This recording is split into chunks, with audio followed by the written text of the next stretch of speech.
wa cancel no Kylian Mbappe enya goal on the 12th minute Real Madrid bobo kono game ni guswa akos na in the first half no Femi Lopez ebateka ema game no aya 1-1 on the 38th minute and sene Jude Bellingham 43rd minute no wa board the second goal ema Real Madrid bobo kono ni nyina enkamfa no Madrid enya penalty on the 52nd minute in the second half ema Kylian Mbappe Akwaaba sa penalty no goalkeeper Wasa Sashini hanso etimi esevu ya enu ade Sashini eda goal papa who is saved so yeah na no eden nemom Abrantev ni Pedri enam say in the first half of course of Vinicius Junior tade mu anase ni Chelsea mu no with the yellow card into 90 plus 10 was signed the second yellow card enu no enso ekopie mu say was odi red card after 90 plus 11 Ida Militao edi yellow card and Andrew Lulina no wo bench no so no ono so 90 plus 11 wo kodi red card enua na dramatic game was Santiago Bernabeu.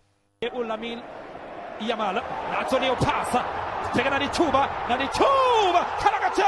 Akwaaba 98.1.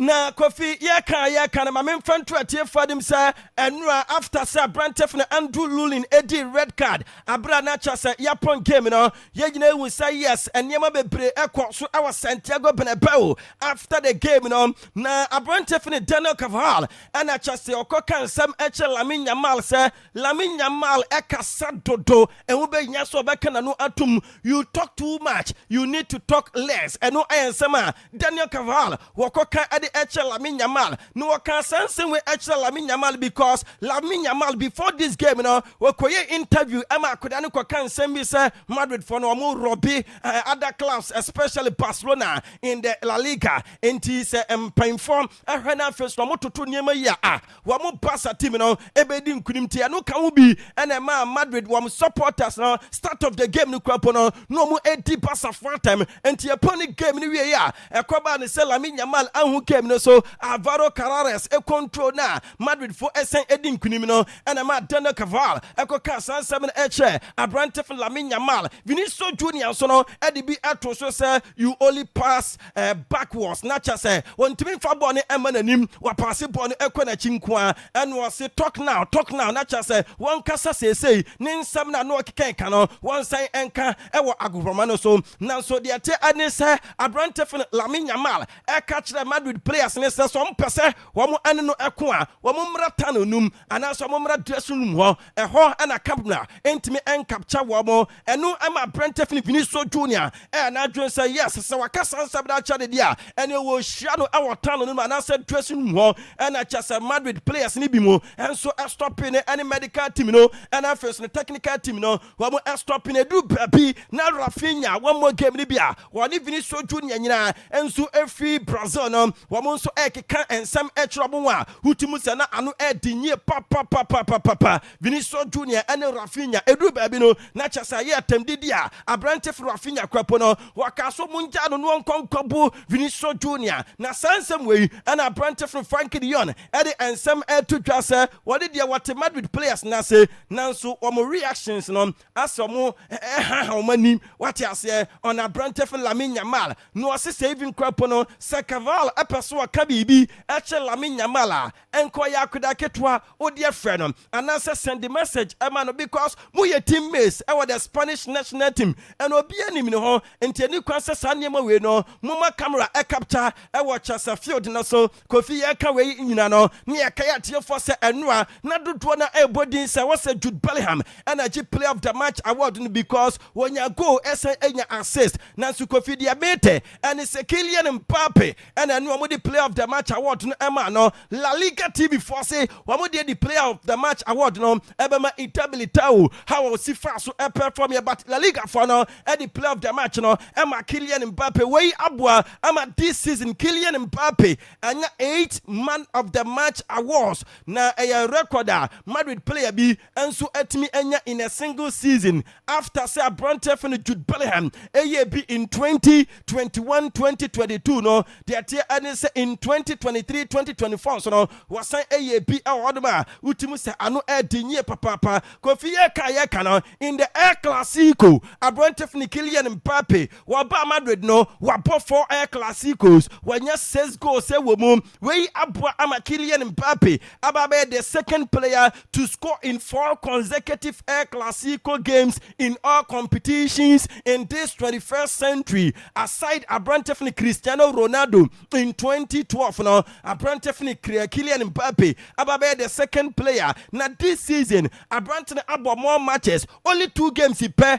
and boya went me anya go ewomo game against Mallorca any game against Juventus no and nkwane games Abrantefni abo went me answer goals ewomo game against Osasuna was go Oviedo obo 2 goals set to omo Ukraine national team no obo go Iceland obo go SIA assist Real Sociedad obo go SIA assist Marcel obo 2 goals Espagne was go 8 to omo UT Levante was 2 goals 8 to omo and at the tennis Atletico Madrid so no was go 8 to omo Karata Mati obo hat-trick and a Villarreal when you assist Esanya go Azerbaijan national team no when you go and you assist 8 to omo Hetefen so no was omo and anua was Barcelona Bobo Jaman for and said this season there Kylian Mbappe ebeje Ballon d'Or and FIFA best no na Jude Bellingham ababenya chasem match winner in El Clasico in 3 games what you say 3 El Clasicos Abrantefni abo in La Liga no there eba any say Abrantefni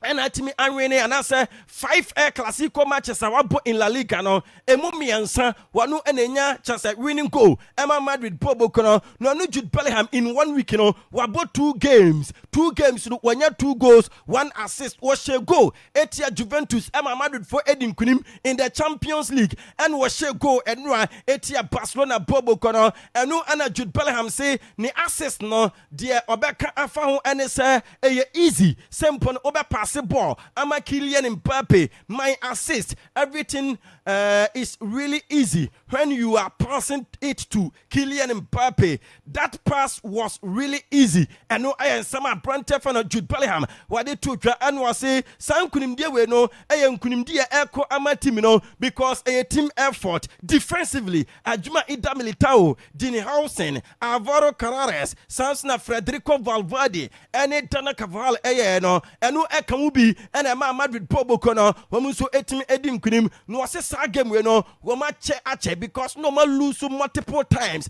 last season we were really waiting for this game we know we lost to them multiple times last season so we were waiting for this and we needed to win and I am sama Abrantefni Jude Bellingham what it to was say there we feel say we about top shape we feel really good our field no so ne ho aye denye pa and I am sama Abrantefni Jude Bellingham what they to unim say Federico Valverde no wanya fever ananke was a game the kwapo no watran nchen nanso Abrantefni no what the boss 72 solid minutes and sana the last 18 minutes no ye yini afrimu a enei Abrantefni no Federico Valverde as it na nienche pass and inclusion Emma Real Madrid Bobo kono etimi edin kunim Vinicius Junior no kontokwa eden no wanu so ekodi nkomo na ose today win was because of the Real Madrid fans was Madrid supporters no and Emma san kunim je no eko amuamo enti message ade be Madrid supporters ne say supporters o mu be pie mu e was Santiago Bernabeu no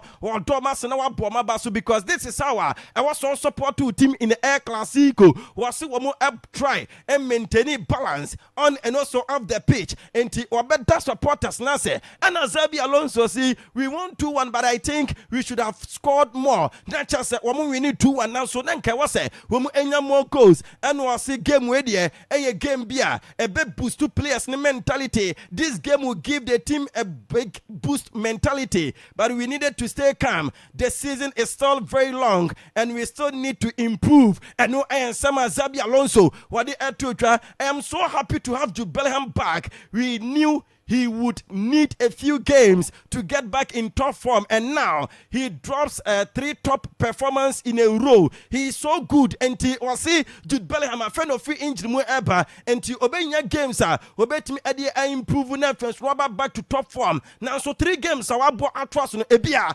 abrante performing, and umbisa ne say Vinicius Junior reaction after say uyini every game no saying any esitie, and I say Vinicius Junior enya wonderful game na abrante no eboa Emma Madrid team no edin kunim, and the most important thing and it's an inclusion aboa Emma Madrid bobo kono and winning game no the esi bia during the game and after the game no anya dia so be kan sam afa ho nemum saving kwapo be kan sam afa ho a private because enye much important, and no I sam Xabi Alonso what they to was say the fight at the end of the match. I think it reflected the intensity and the importance of the game. It is a healthy competition, that is all. And no I sama Xabi Alonso what they to na yenyina nim sa Hansi Flick no I manager Emma Barcelona bobo kono no adi red card enti no what stance num enti ne assistant anity and Marcus Sog and a chase okogina touchline etoto niema na Mr. Marcus and some wakanyina and say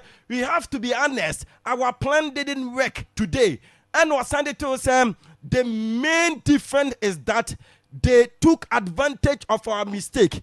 We didn't. And no I am sama Mr. Marcus Sog or no I assistant manager Emma Hansi Deta Flick and watching a touchline what they do. Yeah, we are all very disappointed about the loss because we could have more, honestly. 98.1.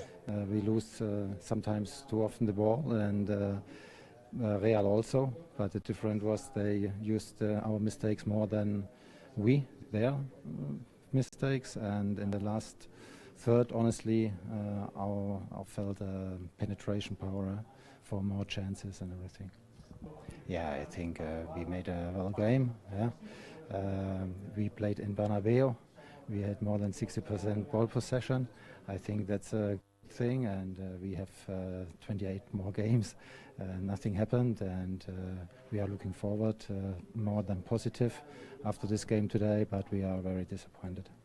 Yes, how more pass, one more at this and cookon, but more games, so many to one fast defeat way and traumachi. Now, first, no more prepare because we'll be a game in terms of possession there. One more poor SM Madrid, Bobo Canano, and Araho, Eddie, and some to just say, to be honest, we weren't good with the ball. We have to be so much better in our next matches. And no, and some Araho, what they add to your say, bonnet, dear, no crapper, and it's no more any good in town. So, I'm prepare in their next matches. No, one more perform Antonio Matul House. I am former referee our La Liga and was it the only reason Carvajal fall on Araujo wasn't given a penalty is because it is El Clasico. If it was any other game, then it is a penalty. And to say the only thing that Daniel Carvajal for now, why you know, yenjini penalty no, and it's a El Clasico nanke game for bia. Kasabo radio a penalty. I know an Arsene Wenger. I know a manager. Emma Arsenal. Emrebia Tram Etchasa. El Clasico. A course and Rano. Now men against boys. Real Madrid defense performance no was so much stronger than Barcelona in the attack. Now Madrid luku like Chesombeshe Bebrina and Ore Bassa team no so awa ni mo no na se wo mu nisi obetimi adiake ka Madrid defenders no ento woni se enra Xabi Alonso ayi adwuma eno kan wo bi na Madrid bobo kono e take advantage edidi nkunim no ento woni se enra na ye men against boys men no ayi Madrid and boys no ayi Barcelona. Ashraf Hakimi ayi former player ama Real Madrid enra wo ramu e Santiago Bernabeu ekohwe El Clasico no bi Alvaro Carreras. And after the game what they got to Instagram say this is Real Madrid and the Bernabeu and what they Wania Branteful Lamine Yamal mfonyini abiaseɛ ne nyinaa ɛyɛ nsɛm a Brantef ne Alvaro Carreras ɛpɛ so wɔka kyerɛ Brantef ne Lamine Yamal sɛ ɛno a wɔkyinikyini bottom ɛno a wɔstɔpe no na Lamine Yamal papa nso no I responded to some post na Alvaro Carreras ɛyɛyɛ ɛne nneɛma ɛkɔɔ so ɛno a ɛwɔ agupama no so ɛne deɛ ɛkɔɔ so off the page na Lamine Yamal papa say fortunately he is only 18 years. See you in Barcelona ɛno ɛyɛ nsɛm a Lamine Yamal papa wɔno ɛnso ɛrekɔ to Instagram goa Kylian Mbappe ɛhyɛ de no an aboa ama sɛ pichichi anaasɛ La Liga top scorers no wɔno ɛna LED wanya 11 goals ɛwɔ hɔnom Brantef ne Eta Young abo 6 ɛnso ɛde ama UD Levante ɛna Julian Alvarez ɛnso abo 6 ama Bobo no ɛyɛ Atletico Madrid atie for after match day 10 in the La Liga Real Madrid winning 9 wɔn enduro bi wɔn lose baako wɔn ahyɛ 22 goals concede 10 goals and tomo 27 points plus 12 goals Barcelona ɛtɔ so mmienu 22 points plus 13 goals nti ɛyɛ 5 difference between Bobo and Madrid and afei no Barcelona they ɛtɔ so mmiɛnsa ɛyɛ Villarreal 20 points plus 8 Espanyol ɛtɔ so 9 18 points plus 3 Atletico Madrid ɛtɔ so enum 16 points plus 6 Real Betis ɛtɔ so ensia wɔn nso ɛwɔ 16 points plus 5 na ɛnɛ Bobo na Atletico Madrid wɔn ɛne Real Betis ɛbɔ a ɛno ɛnso ɛbɛkɔ so ɛwɔ Riyadh anaasɛ wei ɛyɛ Real Betis wɔn home ɛna kyerɛsɛ wɔn ɛbɔ saa game no 8 p.m. na Kofi yɛnhyɛ no nso Sarwina papa ne din ɛne Xabi Alonso ɛne Madrid team no ɛnya no ɛnura no aboa ama this season under Xabi Alonso no 13 matches wɔn awine 12 wɔn lose baako wɔn ahyɛ 30 goals in all competitions ɛna wɔn concede 11 goals wɔn keep 6 clean sheet in 13 matches wɔn ayɛ top of the La Liga with 5 difference ɛna 3 games wɔn abɔ in the Champions League no wɔn awine ne nyinaa nti ɛyɛ 9 points out of 9 a dodoɔ na ɛbɔ Xabi Alonso abaso sɛ what started Madrid career no very well yɛnkɔ English Premier League na hɔ ɛna nanu Saturday ɛnyɛ easy kra ɛwɔ kyɛ Stamford Bridge ne Chelsea ɛkɔtɔ twɛde kan through Brantef ne Alejandro Garnacho on the 4th minute ɛma Brantef ne din ɛne Wilson ɛbɛte ka 22nd minute ɛma Brantef ne din ɛne Talby ɛnso ɛnya winning goal ɛma Sunderland team no on 90 plus 3 ɛno ɛna Brantef ne Chalobase wɔn yɛ disappointed wɔn winning games ɛwɔ Stamford Bridge ɛna ɛwɔ Senkasa form no wɔn ɛde toa so nanso saa nkukuo wei akɔ ɛde amuwa mu a learning curve ɛmu wɔn ɛwɔ so mu sua biribi efiri mu na in their next matches no wɔn ɛtumi ɛperform Marco Correa ɛnso ɛka the same team sɛ ɛyɛ tough one to take because wɔn yɛ disappointed so wɔn tena fie ɛma Sunderland ɛbɛhwɛ wɔn na papa efe ne Enzo Maresca se winning goal no na ɛwɔ sɛnka ne defense no ɛtumi ɛprotect na ɛwɔ sɛnka wɔn tumi ɛdefend yie nanso so wɔn adi nkuku a wɔn ɛde saa defeat no ɛbɛto wɔn akyi Newcastle ɛwini 2-1 ɛwɔ St James Park ɛtia Fulham team no wei aboa ama Brantef ne Alex Iwobi ababe the first Nigerian player Kofi Uramu ɛwɔ Nigeria for abakose mu a Abranten anya 300 appearance in the Premier League Alex Iwobi dodo na ɛbɔ Abranten abaso yɛka no Brighton of Albion ɛkɔ Old Trafford ɛma Manchester United the Red Devils ɛwini ɛka ɛnanya Brighton of Albion team no ɛti emu mienu Matheus Cunha enya first goal Casemiro ɛbɔ second goal ɛna Brandon Mbeumo ɛbɔ 2 goals ɛto so. Chesko with a lovely turn, and he's got the ball away to Brian Mbeumo. Mbeumo went to strength for it. Brian Mbeumo does it again for Manchester United. Can't stop scoring, and this time gives Manchester United.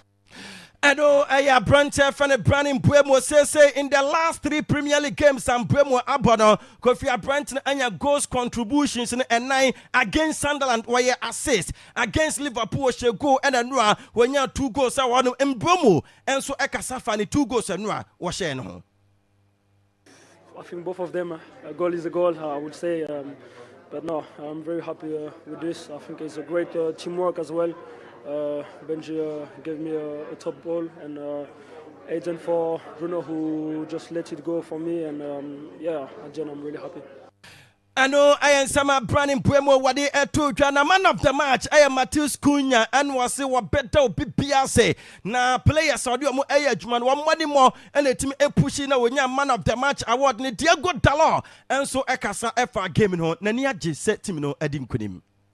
I think today was a very mature performance, I would say, especially first half. I think we dominate completely the opponent, pressing really high, really careful with the ball, taking very good decisions, especially in our first third. So I think it was really mature, I would say. Second half a bit more ping-pong game sometimes, and we open a bit of spaces, a little bit of emotion at the end, but I think overall we deserved the win. It wouldn't be fair another result. I know I am some Diego Dallo what they told Brentford City etna fear Liverpool Kami and Liverpool eti emumienu after the game and a captain Emma Liverpool team in a Virgil van Dijk at the air to dress was a supporters in the sending last season one more and so celebrating or one more standing by them or say the fans who were celebrating with us last season should stand by us now not just and mra emu aya deno I was a supporters no ejuro machi Andy Robertson and the game number 350 in Liverpool shelter. Abranton after the game, one also adding, come on, see the only way out of this difficult moment is to work harder. It's as simple as that. In training and games, recovering better. All of us have to. When you're at this football club, people demand results, and the fans travel up and down. I guarantee quite a lot of them in their way in today. We're in Frankfurt as well, and they spend a lot of money to come and support us, and in a difficult moment the only way to get out of it is work even harder and run that bit more and look after yourself that bit better, and that's what we've got to do because the results have been nowhere near good enough over the last 5-6 games and into the last 5-4-6 games Nyama Enkoye Emuamo na Kofi ya can say Liverpool team I lose the same amount of games lose the last season this season I'm about 9 matches so lose 4 last season I'm about 38 matches so lose 4 next matches against Crystal Palace, against Aston Villa, Real Madrid ewomu, Man City ewomu, and Nottingham Forest. And no next 5 matches do next we say mu day Aston Villa enso etna fie Manchester City kabakwa City team no wamu eti emu baku mati cash enya go no ema Aston Villa. The cash 98.1. What a brilliant second touch! Natty Cash scores against Manchester City again. And Aston Villa team and we need 1-0 Manchester City. Na Erling Haaland last 13 games for club and country. Ebia was go and Aston Villa estopino game against Brighton, Finland, and first Moldova were 5 goals 8 Man United, Napoli, Arsenal, Burnley, Monaco, Brentford, Israel, Everton, and Villarreal. And Aston Villa team estopu wamo Everton team so etna fie Emma Tottenham Spurs kwabomo ekami ensa wamo entiment Vicky Van de Men and Chasa Otimi a ball first goal, a ball second goal, and Sana Abrante Fini Papisa at his third goal no air toso. Now we are the first ever away team to win at Hill Dickinson Stadium. Everton new stadium the team Pianua wetimi Akwaaba kunim apart from Tottenham Space team na nua wamu economy and unti Tottenham manager Thomas Frank Ebo ni team no abaso. Thomas, well done. Fantastic win. Just give us your thoughts on the performance, first of all. Of course, extremely happy with the win. Very happy with the performance. To be able to go away at any away ground in the Premier League and win 3-0 is quite remarkable overall. Against a good Everton side, first time they lose here at the new stadium. They had a fantastic atmosphere, I thought, throughout the game.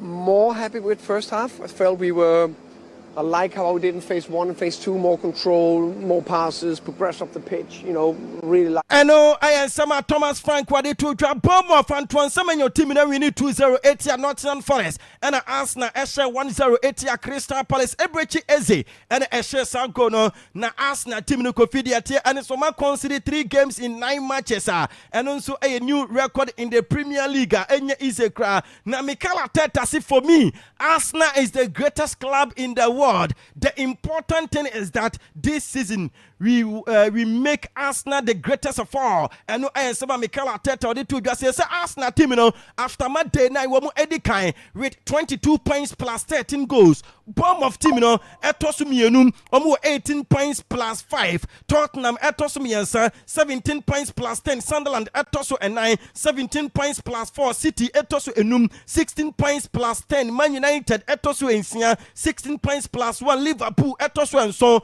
15 points plus 2. And Aston Villa Etosu and Wapi 15 points plus 1. And Chelsea Etosu and Kono 14 plus 6. Ellen Haaland Ashe 11 goals. Antoine Semenyo Ashe 6. And I got Thiago and so Ashe 6. Kofi start the break at na my PG. Eshamo 3-0. Yeah, that's it. And Rene 1-0. France into Engina so. Na no pay amana nensam yem fancy but Kofi mi ko no. Ma memfa afidikese we so na menjina mia mabusua mo.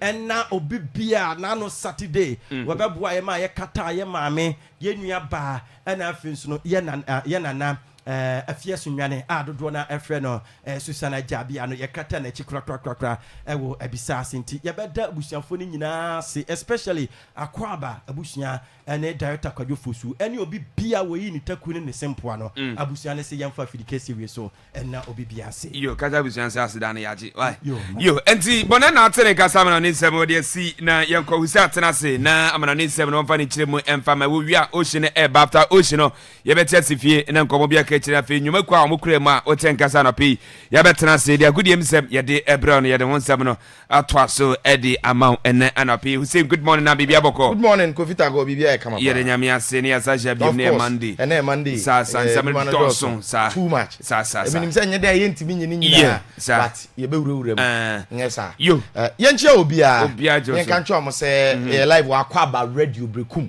ene no one hair classic ni na wo hwe bia still bra because what you are going to enjoy here, trust me, it's going to be more than even now TV in the way you enjoy the game. So, Martin, let's play it. Ovi, El Clasico has always given us drama. Now, say rivalry. This is pure rivalry. Say Clasico, a game of high stakes like this, in front of over 80,000 spectatorship. Now, yebepon game no just a police for na be players and this omo aka at the free park. This should tell you about Enra how heated this El Clasico was. But before we discuss that aspect, Kovino Krepane said the quality of Kylian Mbappe in this Madrid setup no huge. Again, this is a player Enra or a big game player, Oktasa temperament, no, and the importance, say in this Madrid team, is phenomenal. The kind of performance of the man Madrid in the course of the game, he decided say, and no, be the difference maker, and he check the goal that he scored. Yes, it should tell you about new man now working of the way about the ball, no. Kwa weso first one o Barcelona and the goals are washe Edia Barcelona kwan Kofi examples. Unim say Oba Madrid ya 5 games na wabo last season about 4. Yeah. And at this season wabo 1. O kan nyina bo ma washe 6 goals na Etia Barcelona. Wow. Until last season na Madrid an win ni bi kura no. Obo hat-trick Tia Barcelona. In fact those Clasico games last season no single player and no share more goals both Barcelona and Madrid. Edison Mbappe. Was 9 games in total against Barca and was 12. And me say Adeba Kwan for him was that ball that was disallowed for offside because the quality of the goal and can no na can want them baby Ojina the short power any direction no but then time and semi-automated offside machine reveal he was offside through what the human eye cannot see but then the semi-automated offside machine sees beyond what the naked eye can see. And after the first picture, Utimu say, "What do we need feature? Be when you now pass driving license test Nibia. Ubetimi who be to But then they reviewed this, said the AS marker, where AS Dario pussy say. So China now one in the source and and the offside. That was how tight that goal was. Okay. So he was unlucky to have gotten that goal disallowed. But then his general gameplay and contribution. Adebakwa anyeme one of his quality ni say, this is a player Kofi who has made a vow. Our mother they say, no, it was around November, December. Even though in the first season I was struggle, but he's promising every Madrid player say nobody will regret Madrid. Trying for long, no sign on. And for now, me assure that every Madrid player supporting him say Mbappe is fulfilling that promise. He was phenomenal in the game. Why in the back when Juve played against Madrid? Emma Jude Esheguro. I said something here. Say the goal that Jude scored or Esheguro, a trait and the elements of him as a box crusher. Box crusher a midfielder now. I'm arriving late in the box, but chance to be a PA box in man. No, I run it on the blind side of the defender. No, the Mikano Abekantum. He does that excellently. And no be no they share here again Juve. And I'm say so where's our goal? No, the effort Vini put on the ball. No, and my ball go put by no. Nanka menya and go no enko Vini ho. But then Jude Bellingham needed that goal to announce his coming back, and then again to boost his confidence going into the El Clasico, because he's one important player for Clasico goals anywhere there. He's always gotten it for Madrid. Now, Enra Jude showed, and he didn't just show on the field of play.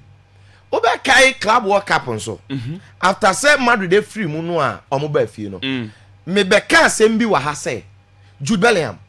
Ade ba kwa ya me de Madrid elimination and say obenya akwanya akoye ni shoulder surgery so that he will be free, because a lot of times say Madrid dey ball which means the last season na Madrid struggle here na Jude answer dem hunu so no ni shoulder na affecting to the level say even off camera according to omo all the time omo stadium che say camera na so pe na wakoto na wo chim ni shoulder na telling you say he was playing through a lot of pains and he no play and so and now, so we both through pains. I bet me the optimal performance. And now that he's come back with injury free, all bonne ball. Say he needed sharpness, fitness. When and he's becoming explosive. He assisted, and not just the assist, scored, and then celebrated it in style. Fermin Lopez was the one who got the equalizer for Barcelona. Na Kovi unze manfo nim se mempa adagula asem omonta kese ada na membo adagula baso. Truth is he is a very fine potential great guy, but then I feel that the ball now obono role now obono or ye creator or ye adwuma to say Pedro adwuma ni bia oyema Madrid no oyema Barcelona no. But then this guy needs a lot of maturity in his game. And it won't come and it won't come tomorrow. It will take him more than 2 and I said 3 years. And son at that level now, me expected to see him being the main guy, because Pedri decides big games for Barcelona. Adagula is not at that level yet. And yes, me who against Mallorca, Celta Vigo, these are normal games that some other the boy you can dominate. But when they need a real difference maker, Adagula last season Clasico, right? And I'm a bit reluctant to give him praises because I feel he's that great potential. They see as how many 3 million da. I have the way Ondru on Adjime say Wadru Onimbo but Ondru ho. Yes. Enra say no you mature that. He would have realized say zone now or just a personal. And say Odile was so the ball need agro. And then the man Barcelona AJ ball because they were fresh, they wanted to come back. And he not almost pay any opportunity to capitalize. And almost take a 1-1. This is not the first time a mistake I'm a team show. In the Champions League. These are all high stakes games. Madrid and Marseille, the same thing. And he needs to improve. Yes, instead of helping his team in the big games, he will be rather affecting them. Not at the problem about. Truth is, say Oshebo no a course no. Madrid had the chance, the determination and the advantage to win this game. That is the reason why I said I expected Real Madrid to win. Tactically, this is where Alvaro Carreras comes in. Madrid Barcelona they decided say yes without their coach, because before the start of the game, anyone who say Hansi Flick baby okwa tena no in fact born kra so obehu bi kra onhu ne ye na the impact be very minimal and based on that Marcusog we ne be gina touchline and the template formation no dey go in the game I saw a lot of tweaks and turns any new maybe na me hu say can flick ne gina touchline wa e bia ko betimi atwiki nneoma na ko betia player bi ama nneoma bi asesa but then hwe ba bi ote afi e park ne so he was far away from the pitch what has information ni do na dey be see now or decided say game the chance you know yes the front line of Rafinha, Lewandowski and Lamine Yamal am dismantle Madrid 4-0 no mienu ni ho aka Lamine Yamal nko and the Lamine Yamal is going to be his main arsenal attack Fernando Torres dey decide no nyini na but then on the other side any Marcus Rashford who is been very effective no say bomb modern for Barcelona but in the first classico no the side no be here mo so first half na omo so omo overload the left side of attack okay and the omo bobo ni nyina ho no man creating isolation on the other side and the other time no, they were leaving Lamine Yamal and Alvaro Carreras hoping say the otimi ye ne ho adwuma e wo Benfica no say bo ni mu ye dene ya o me switch play Pedri Daniel no de aba ni mfa so na Lamine afa it is a Lamine timi take Carreras on no de bo ni wura mu a na say go ebeba okay and all the time omo try to give the ball to Lamine Yamal Kofi yeah needing Alvaro Carreras show ne say he was up to the task he was up there he's the reason why ninti no me Lamine Yamal say basa for sorry o ninti na Yamal no me Lamine Yamal say his impact was almost like nothing yes a man for say complaining about the pubic injury no because there was one picture outside camera obi did the phone try and still wakwan mu say na ya se no still area no but then because of insemu a wakan into Lamine Nebutu on because of insemu a wakan into no Kofi nya dey say nkofo pay attention to that and the second half no they switch the tactics omo say Lamine Yamal rather be him moa as a Rashford because he doesn't look that much fit or in the game and the based on that I was say Lamine no Kofi omo overloading the side or no more isolating Rashford but then this is something they've not practiced frequently with Rashford and tactically Barcelona were finding themselves wanting because Madrid were really up to the task here Enra a typical Barcelona Senka without the ball they will be press on no good so it should tell you say going into the game no Madrid had a lot of the advantage and going into this one in front of their own fans say the last 8 meetings between Real Madrid and Barcelona. Yeah. Madrid are winning 4, Barca are winning 4. Okay. Ajeta. Now, 1 year record. The Baha, Betchera was say, and that's one. Adiaba are going to this Classico. Ne Esaya on the line prior the all-time head-to-head meeting between the two sides. Madrid are winning 105, Barcelona are winning 104. Yes, 53 draws, but then no they can't say. Sebasa Shaya and Komasa match in this could have been the second time ever in history. And Common Madrid I pay in terms of head to head. Okay. But then in Madrid I win no. I'm gonna call 106 against 104. 2 above them. Now here is where I think Xabi Alonso comes in. Enra Classico ne mami who says Xabi Alonso is still learning on the job and he needs to improve a lot. Okay. Enra no crepa ne say time of starting say oh any changes no it is good so when you the first win Classico because a lot of Madrid managers lose so first Classico apart from Oni Zidane the good thing is that when you now Madrid as midfielders play the Classico to understand and the Adeba come who with him they say he will truly understand how to go about the tactics and you are human or the Camavinga here yes purely a minya video here will be on the phone a video Camavinga throughout the game nipa ye say on market Pedri no or ye adwuma no broso to the level say duru baby na Pedri mom na he market no what I say because onim say the kind of profile na Camavinga ye no onyina faako and so ujane say ono nko anyina wa space beba and with Chouameni at the DM they be a Chouameni who covered the center backs obe providation Camavinga betimi akonanim Pedri nyina faako enti baby a Pedri beko bia Camavinga is the right person or some defensive instinct or some jibo no be set me a recycle into ono market no and he did the job succulently.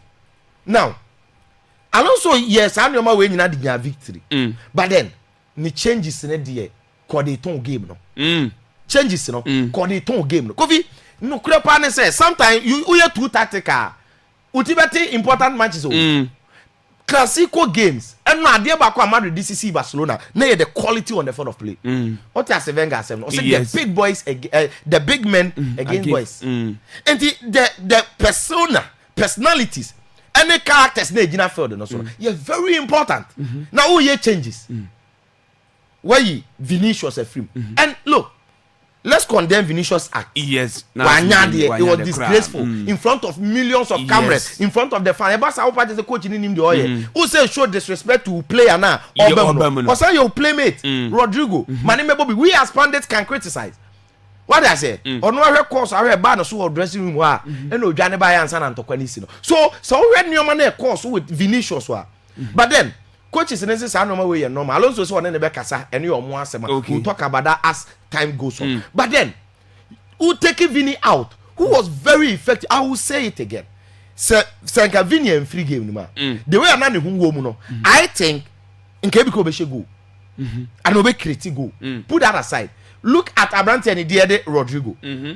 Ne sharpness in you coach in quantum man matches me with Rodrigo experience Champions League so free bench but we effect back classic come share then who no I think it was wrong Bellingham as well and then Mbappe now why Mbappe a film why you Bellingham a film why you Vinicius a film you give Barcelona the needed confidence because they one goal gap he did that to control the game but when he made those changes Barcelona took over on one hand Adia Bakwema Madrid Senka Lami yama ball na o two asiema kunde no se na ye Lewandowski a ko beje ball na to form o be Chester on Chester or Chester na to ne na no e clean go nka 2-2 eno so because where personalities na film nti afa Barca for ne nam so protecting the lead you know away so I think Alonso needs to learn on the job no crepa ne se Kofi go anytime a Madrid benya opportunity say game where the opportunity are presenting ho na we so omo destroy Barcelona humiliate omo e show omo te say Barca and Cobesha Madrid 4 and 5 no they be a Madrid 2 go 1 a penalty no look Kylian Mbappe's penalty Senka Osheya at 3-1 Madrid come back to us humiliate Barcelona no crepa ne say Mbappe will have to learn how to take penalties hey mameka as a Mitchell don't be deceived Mbappe is not an expert in penalty taking. When it comes to say the able penalties, yes, Ronaldo and Messi no say be at the earlier stage before some master. But when it matters most, experts in penalty kick. Baku ne name. Onum ne nim penalties nebo. Mbappe the personality. Any big game temperament say or what the confidence to take those penalties and on the ball. Okay. Yes, and yes about penalty bad penalty. But then goalkeeper and made the save. I felt and all experience enough penalty way easiest option here in Finfi. Keeper never to know or person here hero in front of the fans. But then and no sign invite Barcelona back. Again, didn't you make us same way Kesepa say Barcelona and come back destroy Madrid with disadvantage. And they say, going into this game. Richmond, mame, the list of players are not out for Barca. No? And you will see, say, from goalkeeper number 1, Juan Garcia was out injured. Christiansen, no option. Abrante and the other Mark ter Stegen, second keeper, out. Abrante and the other Dani Olmo, out. No option of Pablo Gavi. Lewandowski, out. Rafinha, out. Now, Rafinha's importance was hugely felt Enra when he was not in the game because Barcelona confused them the Kebusa was say so am pressing but with Rafinha or highline on the leading press and he offers you leadership and no one team shoot to exchange na no corner be shoot or sudden nam game ni man ti ko be fine here we be so alternative game around we didn't see anyone who did even a little closer to what Rafinha does on the field of play and he aside pressing Barcelona to defend in shape it was felt Lewandowski's absence because already Ferran Torres yes classical na meneno was hugely felt on top of that Marcus Sog and coach Barcelona Hansi Flick no ni ho and he flip the coin yemfa say Madrid and nanka omu players important and key players no front line ni nyina ni ho and aka ebia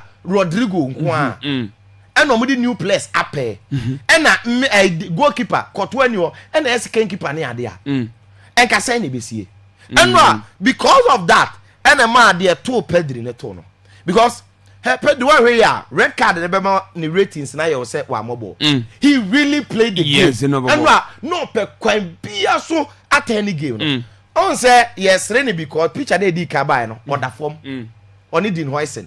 The second one cried the more than a advert. Abrant and Daddy Vinicius or Chenatadi, Vini Crab Posty, any of the AI 4 crowd rat say onion quay. What has it because it be a Madrid store? Oh, the red card. It was because Pedrina him on a typical day, Cabinum the press, binum the tacky, no jet, no ayeboni. But anyway, he needed to combine tackling, winning balls, and look at the first tactical foul that he did to save the situation. And Vinicius born on the corner, clear goal. So Nimbasa, Onimza highline at Yakum, Vinicius will pace Mbappe for and I'm sure. So I'm so not tired more quashe. Meboa, or we no bonity say, me a minute yellow. Yes, and what did the yellow card? And then the second yellow, no, he felt was unfair because Obi pushing kaka got him distracted and the man was born so. But then referee man the yellow because of that aggressive tackle no who's on your ball or the betra so that was what resulted to his red card. So in all what it means they said new man a course no Madrid had the advantage to avenge and now revenge because now the Madrid and revenge you Obi abofie abesha 4-0 in front of your own fans. I'm not for say no Madrid plays a pre-plan. Let's visit the fact. That game, the two players who started for Madrid or Man Mobi. I met my bomb them and say that were in the team last season. No, Eye Courtois and Lunin was imposed. You are the coach Champions League. And a Carvajal. Apart from Omo, Chouameni played, Bellingham played, Mbappe played, Vinicius played, Obi boy, and o de compare we ya eno Madrid J4 enti until say e bia ka Madrid be show am 4 na eni bia na 5 and say Madrid so be ko Barcelona fi akosho am 4 no te say the match sa revenge na mpepai 5-0 no so the same thing until Madrid be 10 sa 5 no so 5-0 no but for now Madrid has won and credits to them afei na Madrid la me yama so Kofi, mami we mu 40 precoin. Na Fatimi Luka. Why? Mr. Wa, na Fatimi Luka. Mr. Wa, say meba Luka. Fatimi Luka in me pa. Ave na Madru Lami Yama, so Mr. na me den tell.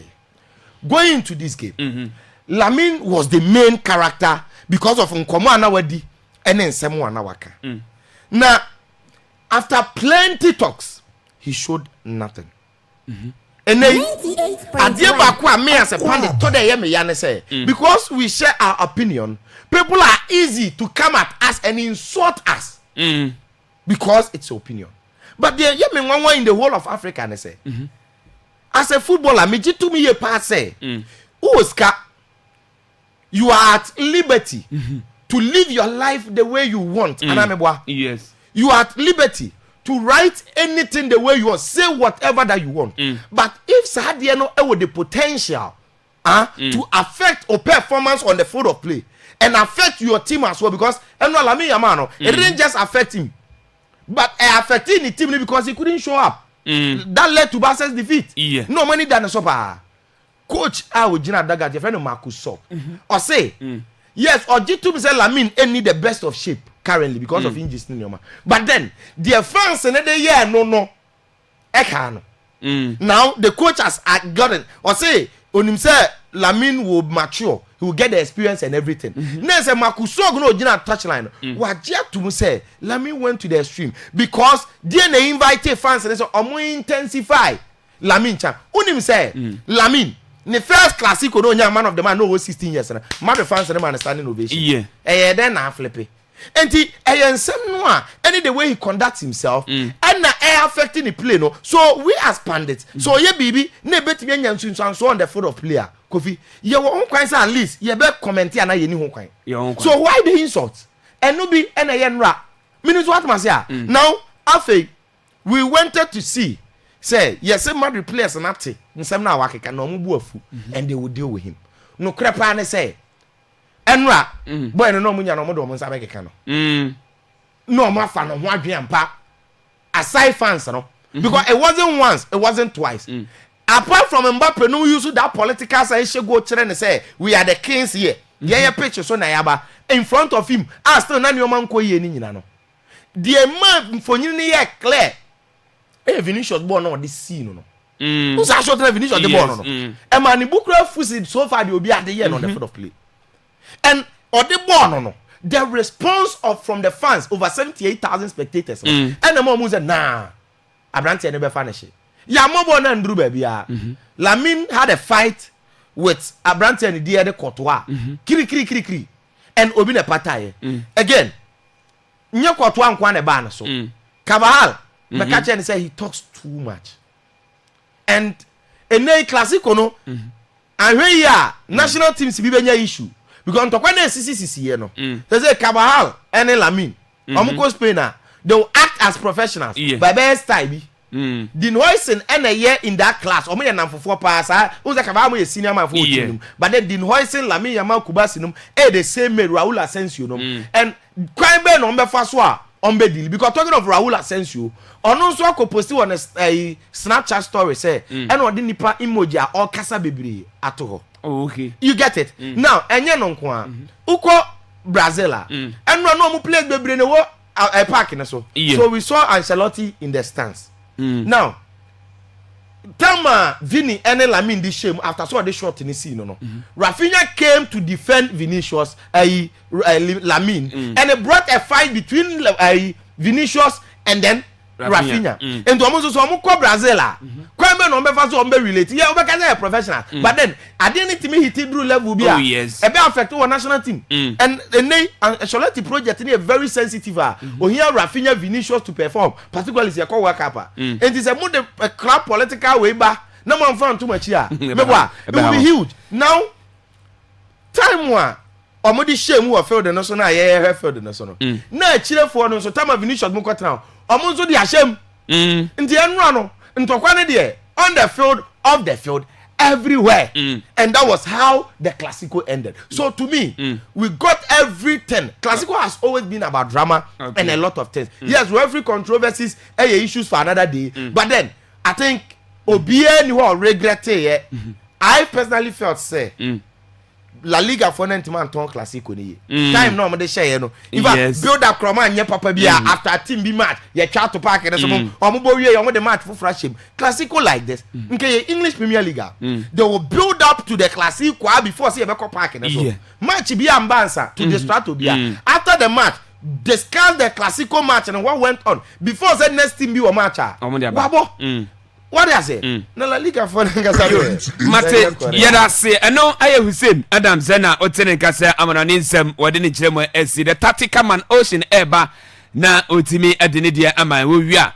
Na yatiasi efie na efie komono itimi eda twaso edemaha Akwaaba radio 98.1 live on Facebook Akwaaba radio brekum on Facebook no Akwaaba radio brekum sasana Akwaaba 98.1 on Facebook wa nyina ba show no a live for home obetima banyabi na wahwe na so ache wadwene ede afam was it good morning to you all was it Kofi Tago na ohoye de was what is the score line for Manchester City game we nanaya akoya nanaya Man City lusu by go to na Chelsea the so say ntisane say na ya mesu busa Chelsea the so say Man City e Villa Park go lusu one them na Chelsea so tena fi Stamford Bridge on standard line boy and so scholar no ko see say na ya akra fam CC was say football is playing on the pitch not on the internet. Lamine Yamal should learn from Messi and CR7 was it they always talk to the was it they always do the talking on the pitch, okay? And I say, outcome prayer, you got the audacity to bring your girlfriend into your team bench. Yama Bisana. After game now. Okay. You. And you know the coach is saying year when you're on team. Was it the best sports show airborne here? Loud and clear inside Indianapolis. Commander Thanos, Casper Junction is the mail located from Pedro Madina Chris in Messenger. What the Abba and Anope I say it to me. I can't Eddie Efro. Now Ian Twaswem. Was it good morning to the fantastic sports show? Was in the region. Was you are doing a great job.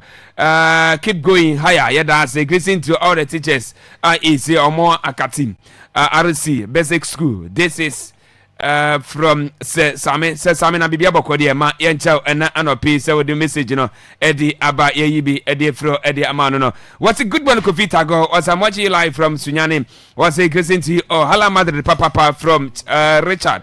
Chere ni messenger I say Odiaba. What's a good morning? Was it Kofi Tago and your team? Watching you live from Ashaman. Madrid is winning treble this season from Disasi Ibrahim in the messenger. Also Eddie Abba and Anopino. What's a good one Kofi Tago? I'm watching you live at Domain Ukraine. In fact, was he doing a great job? Hala Madrid. Yeah, that's away from a 3-year best mark. What's the messenger? Odiaba.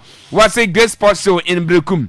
Greeting to Asidam GH TV crew from Shadrach upon the messenger Odiaba. Was it good morning Kofi Tago? I'm watching you live from Classroom. Was it greeting to you all, especially Hussein Adan Hala Madrid from Sabi Clinton. Honestly, the messenger or the Abba Anana Penino. Was a good morning Kofi Tago? I'm watching you live from Sunyane, Berlin. Was a greeting to all Madrid fans from Kran Eber, the messenger honestly Eddie Abba Anana Penino. Was a Madrid did not dominate Barca, but they took their chances were okay. Yeah, that's it. Way from Abrante friend Adam Muni, the messenger or the Abanonum. Now, yet twice was a watch live from Joelu. Was a priest more update on Real Madrid, Hala Madrid. Way from was a friend Jamina Nyako, Frank, the messenger is or the free Joelu. At the Abanano. Was a good morning Kofi? Was your live from Domain crew, Atasi crew? Was a greeting to my boss, Okleku and senior Kofi. From someone the messenger or the Abba and Nano period. The messages in it does.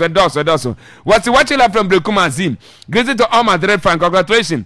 Akwaaba Sports, fantastic way from Abdul Bashir Hasmin on the messenger or the Abba Timothy. Or say live from Petenta. What's watching people live inside Accra. Hala Madrid fans, yeah, that's Timothy Thompson on the messenger or the Abba. What's I'm watching live from South Africa. What's greeting to you all. Kwajo the Baba the messenger or the Abba and Nana Pedino was he who talk more than see Ronaldo from Richard Kubi the messenger also or the Baba the okay Yankwe Zaza you yan to na Yankwe say yeah Nancy Hana Kwabi ba me life so I not say we are saying more on to myself I ever soon Sir, Edu Balondo. O ma she la mi ama suit abi na ho say. Odun no ogbu adwuma ma basa pa. They do air classic na bo adwuma. O bo say Rafinha ni ho ni ntia. O bo ya Rafinha. Ni pa na wo say nyo na e adwuma na. They do batch classic. Abi de la bi ho ha bo say dem. You. They do award de ya. Wey Rafinha ko dire say la bi ko. Uncle football fans no. Eh asemu. Ye de nyame ase. Eh magroni de. 98. We say Rafinha bra. Yo, Omanim Ballon d'Or no. Na osenka no mo pushi ra. Yes, say wasem no kan. I say penyin bi ka the same thing sir. I say coach bi say ka the same thing. Na say Rafinha mum. Yes. And say come project no more. Say be anka Ballon d'Or. But say the ma Lamine Yamal no omo pe na asem so osa.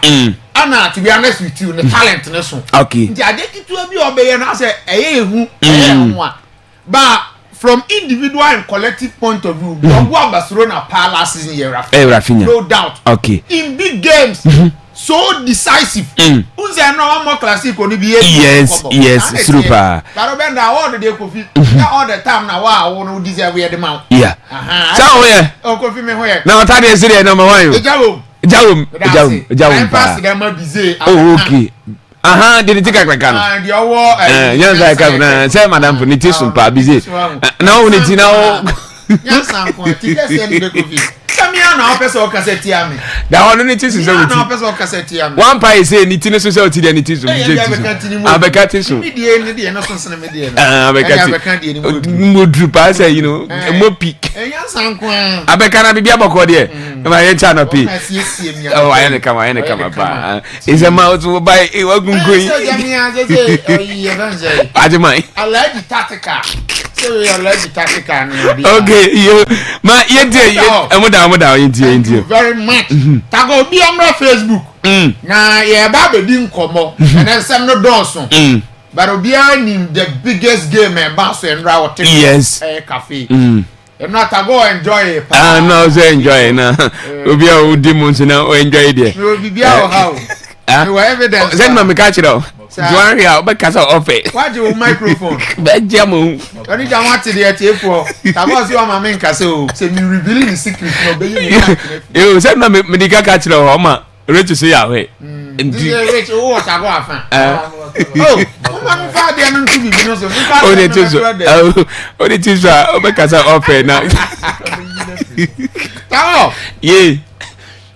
And now Real Madrid take sweet revenge. Before the game in Koma Yedi Hana said, is it going to be a battle or revenge, a battle of revenge or repeat?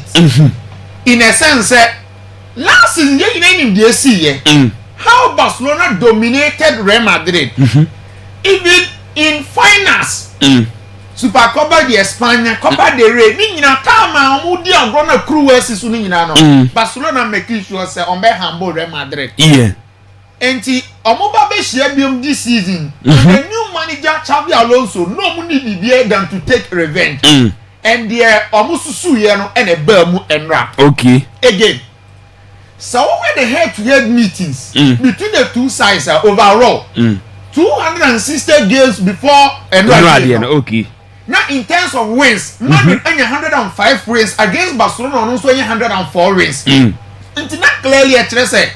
Some Madrid for no Barcelona sign show mu biema. Then they will equal wins now ammonia so far as all-time head-to-head meetings are concerned. Okay. And it's only money in S5C game up. Emma, two teams no be any brace obeko game with all seriousness. Now before I will come to the tactical board and again highly tactical battle. A complete tactical game. Okay. Regardless of the individual qualities are not two teams ne one. Game no a coach is in a boy. Okay. And your players in a ball game no. Now Kofi. So Rich Mobile pictures now players in a corner be out to so. Meeting komo ofia e catch us a classico no. It represents a large scale of political connotation. Yes. And this it goes beyond football. And because of El Clasico, players are almost free country back on national team. Teammate or national side. El Clasico never way. Yes. Rafinha, any Abranti FN, Vinicius Junior. Hardly you're going to see this. Tizan kanye boy classic kona emfa say Ghanaian players kudu so Barcelona enya Samaya o Madrid ni ehun say Ghana form you know Omoku ko ne be mo ayesa nje classic orugovi yeah enye emie game eya dia Catalonia for no and sending message across board and it share our political opinions and what they feel about how they go about it. Okay. Now go for young tactical board no so na yenye adwuma. Ni edikan. Coach Ayefana Hansi Flick a lot of mistakes. Yes, tactically Alonso ye ho adwuma.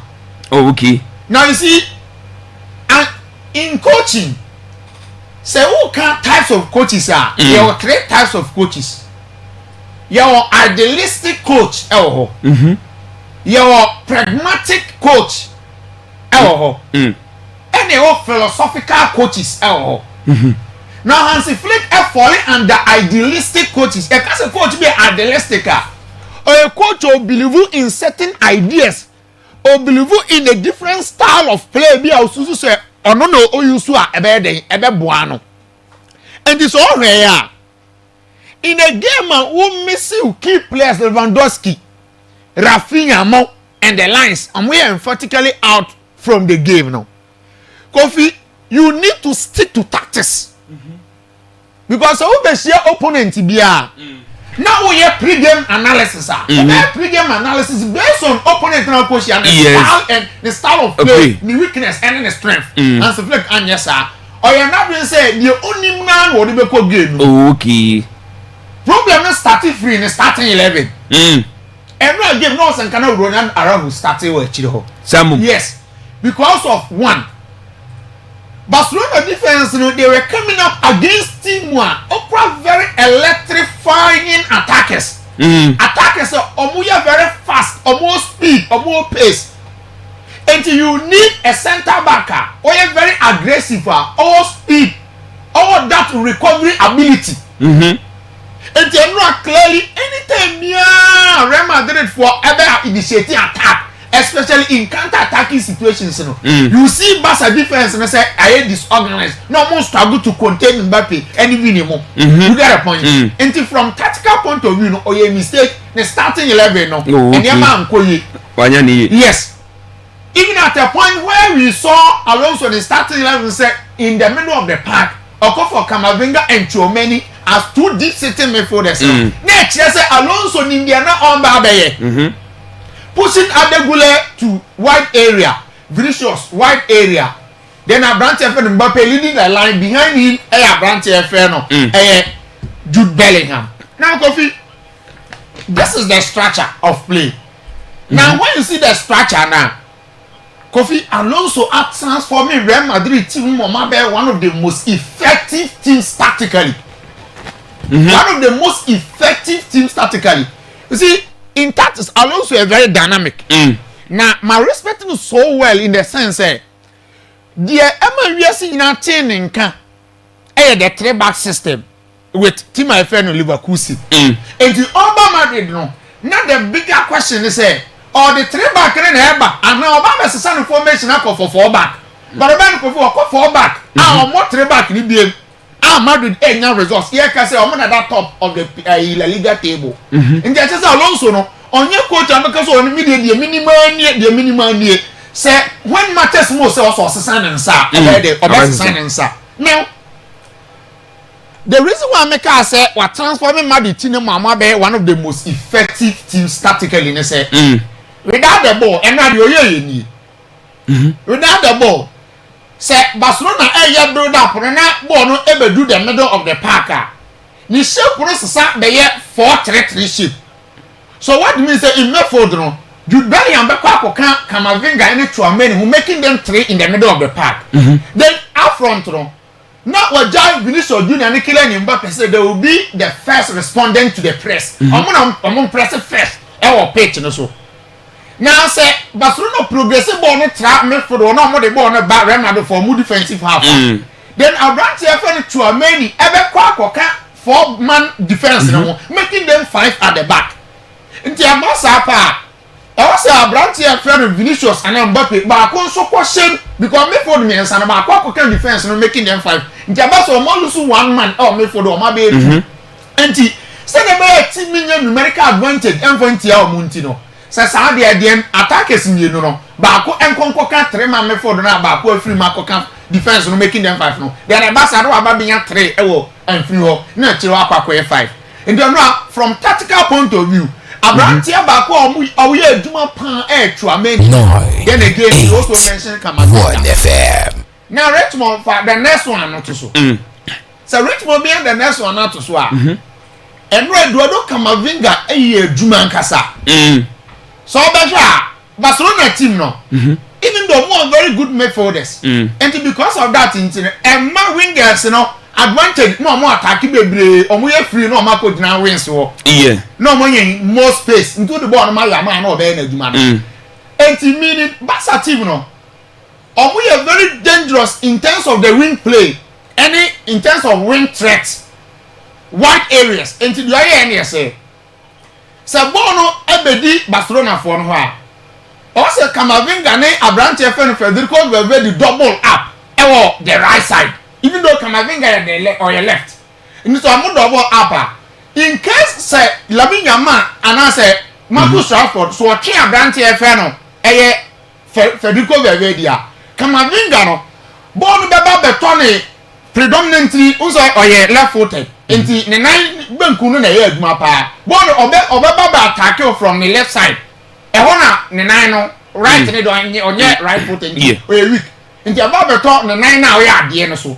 Nti aba se ndra sa fidie no musum ya omode KG Abrante no Marcus Rashford the right side ho now se ball no so samba the left side ho you see Abrante no Alvaro Carreras se ono move underlape Jebasa Tchouameni ebe double up ono ne side ho nti Jebasa always no unya numerical advantage because amuni se Lamine Yamal no uja no 1v1 na aboya ho aduma Nemo no say Barca a 1v2 then yana adwuma na yɛde kakra de ama Lamine Yamal nti ɛma so ɔhwɛ Lamine Yamal he was off nti ɔde ball na especially in the first half ɔde ball na pass because onya that space onya that acres of space no obetim there then attack Real Madrid from left side ho particularly Abrante Efe no Alvaro Carreras no nti from tactical point of view no Alonso yɛ adwuma ha Redmond for the next one bra so who the next one now you see Abrante the dinya ne Camavinga se Kofi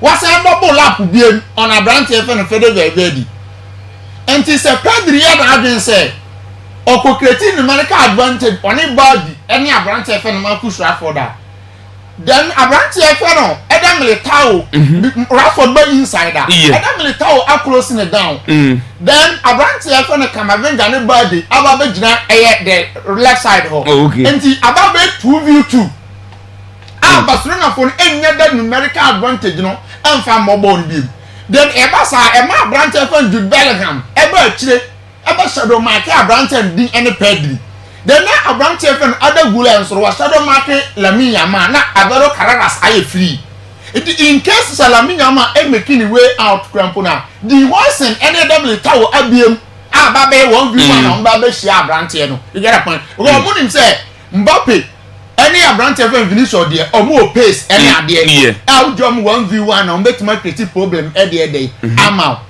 now no Saturday me catch us say adia ba kwa say Real Madrid for no person o win game wey o mo ye ne say Barca for a non-aggressive team omunya aggressive with them without the ball and I was say Real Madrid for very aggressive with and without the ball it is already me who Camavinga to a man in a starting 11 and me who the Alonso person obey it is already without the ball Real Madrid for they were so aggressive amu babo no so a enya senketo nje do ba bi na Barca for no perform bebre ayi Ferran Torres ye pia to mienu o perform ye mfi no Fermin Lopez ye pia na ye mfi no Rashford ye nya no corner o ayi Fede bebe di nya no no perform enti amu ye very very aggressive now this season Suarez Barcelona games o amu ba amu struggle pana against teams amu bo counter attacking football Until me can say, Real Madrid for they will use transitions to torment Barcelona. Because Omudi say Omudi defense acquaint them. Enti enra game no. So when you read the ball, na do school the Akwaaba kan Kubasi ni Garcia on the next three at the back. Enti abasa say Kubasi go insider. Just Vinicius Junior hono when you enough space, acres of space no now. And you go tactical but you be Vini dina. Obi and man. Yes. Because Kunde no always no one say Barca defense in here. And this Okobwa also no so a natural center back. This Okobwa Kubasi e dey Abrante here. Barca no Vinicius na Carreras line also. Obi you get a point. And the Barcelona for omu defensive weakness. And Alonso who here. And this all where Barca for dominate play possessive on pa. But in transitions, Saboni be demanded for 1, 2, 3 passes now because Omuni Mbappe money at the speed. And Mbappe look at how he tormented them. Or she goes na you be no outside. You go back on the standing. You get a point. And tactically there, make credit to Alonso. Study Barcelona team system, strategy, tactics are waiting there. They assure mo. Now, Kofi, so say dominance na breaky. For the first time in 5 games, team and Real Madrid defeated Barcelona. Now, my catch said this is not the first time one team having dominance over the young talking of Real Madrid and Barcelona. Between 1962 to 1965, my catch said Real Madrid defeated Barcelona 8,007 times. Until last season, Barcelona also share Real Madrid at 4 times. Now news. You should bear in mind say before last season, number also the same ways and then one year team my friend Barcelona. And the bigger question here and here say, everyone couldn't is it going to be the beginning of Real Madrid dominance over team my friend of Barcelona now? And the bigger question will be a day. Now, Kofi. I am a man of the match. I personally feel say the man of the match award no sense can come Abrante for Jude Bellingham. Yes. Ejuma Branton here on the field of play. Serious. Jude Bellingham started as a central midfielder. Now, about Real Madrid, the first season, and Carlo Ancelotti started to pushing as an advanced midfielder. And Obia, who the Branton here, the number of goals he scored and the celebrations now could be a being in 7. Okay. Last season, almost struggle here. Particularly Jude Bellingham because no about with injury on your shoulder problem and I'm going to say you're afraid now I'll recover Akwaaba. Coffee where? Adia Bakwa ever play a bit me bobo bone ye pan ye say coach no ever identify a particular role be a diama player. Okay.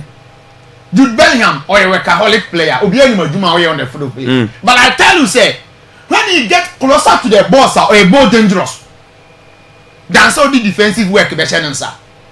So Jude Bellingham getting closer to the boss or equally dangerous as Mbappe and Vinicius Junior. I tell you, so Jude Bellingham, woman who say almost as an advanced midfielder, or you very even though on your natural attacker, but are very dangerous equally as Mbappe and Vinicius. I tell you, look at the timing and then the runs and the way he scored the winning goal. Ultimately, who say the house in any Kubasi be challenging ball no more challenging ball now likely say ball bet mamba beton him. So he arrived on time and a Branton this year winning goal no for team my friend Real Madrid. And go via man abaso a friend no aba and the performance and run a statement say bibia nye den enyanse san Mbappe be say penalty. Now after so me say penalty no na ni dimi na aba form any ade because for say penalty no nanka or get the job done easily. They know they are now a yenchiche bia emma. But they force they were sitting on a time bomb because 2-1 there. Yes, Bayra Bakure and 5 man a day. After the game, was the man of the match. The SCA he has scored. What means a coffee? So Red Benya records now to swear. He has scored 12 goals in 9 games. I did team my friend Real Madrid in a Barcelona in a Clasico. Now in the 21st century, after Cristiano Ronaldo, one answer most goals at the team my friend Barcelona. Now record no Ekita Ronaldo because he has scored the most goals at the team Barcelona, 20 goals in 34 games. And Branty friend Karim Benzema 16 goals in 46 games. And they Kylian Mbappe enter into the list of players in the 21st century matching goals in El Clasico, particularly the team my friend Barcelona. The first season or share on the first season was 5 goals. And the team unfortunately I'm going to win game. Yeah. But this one game was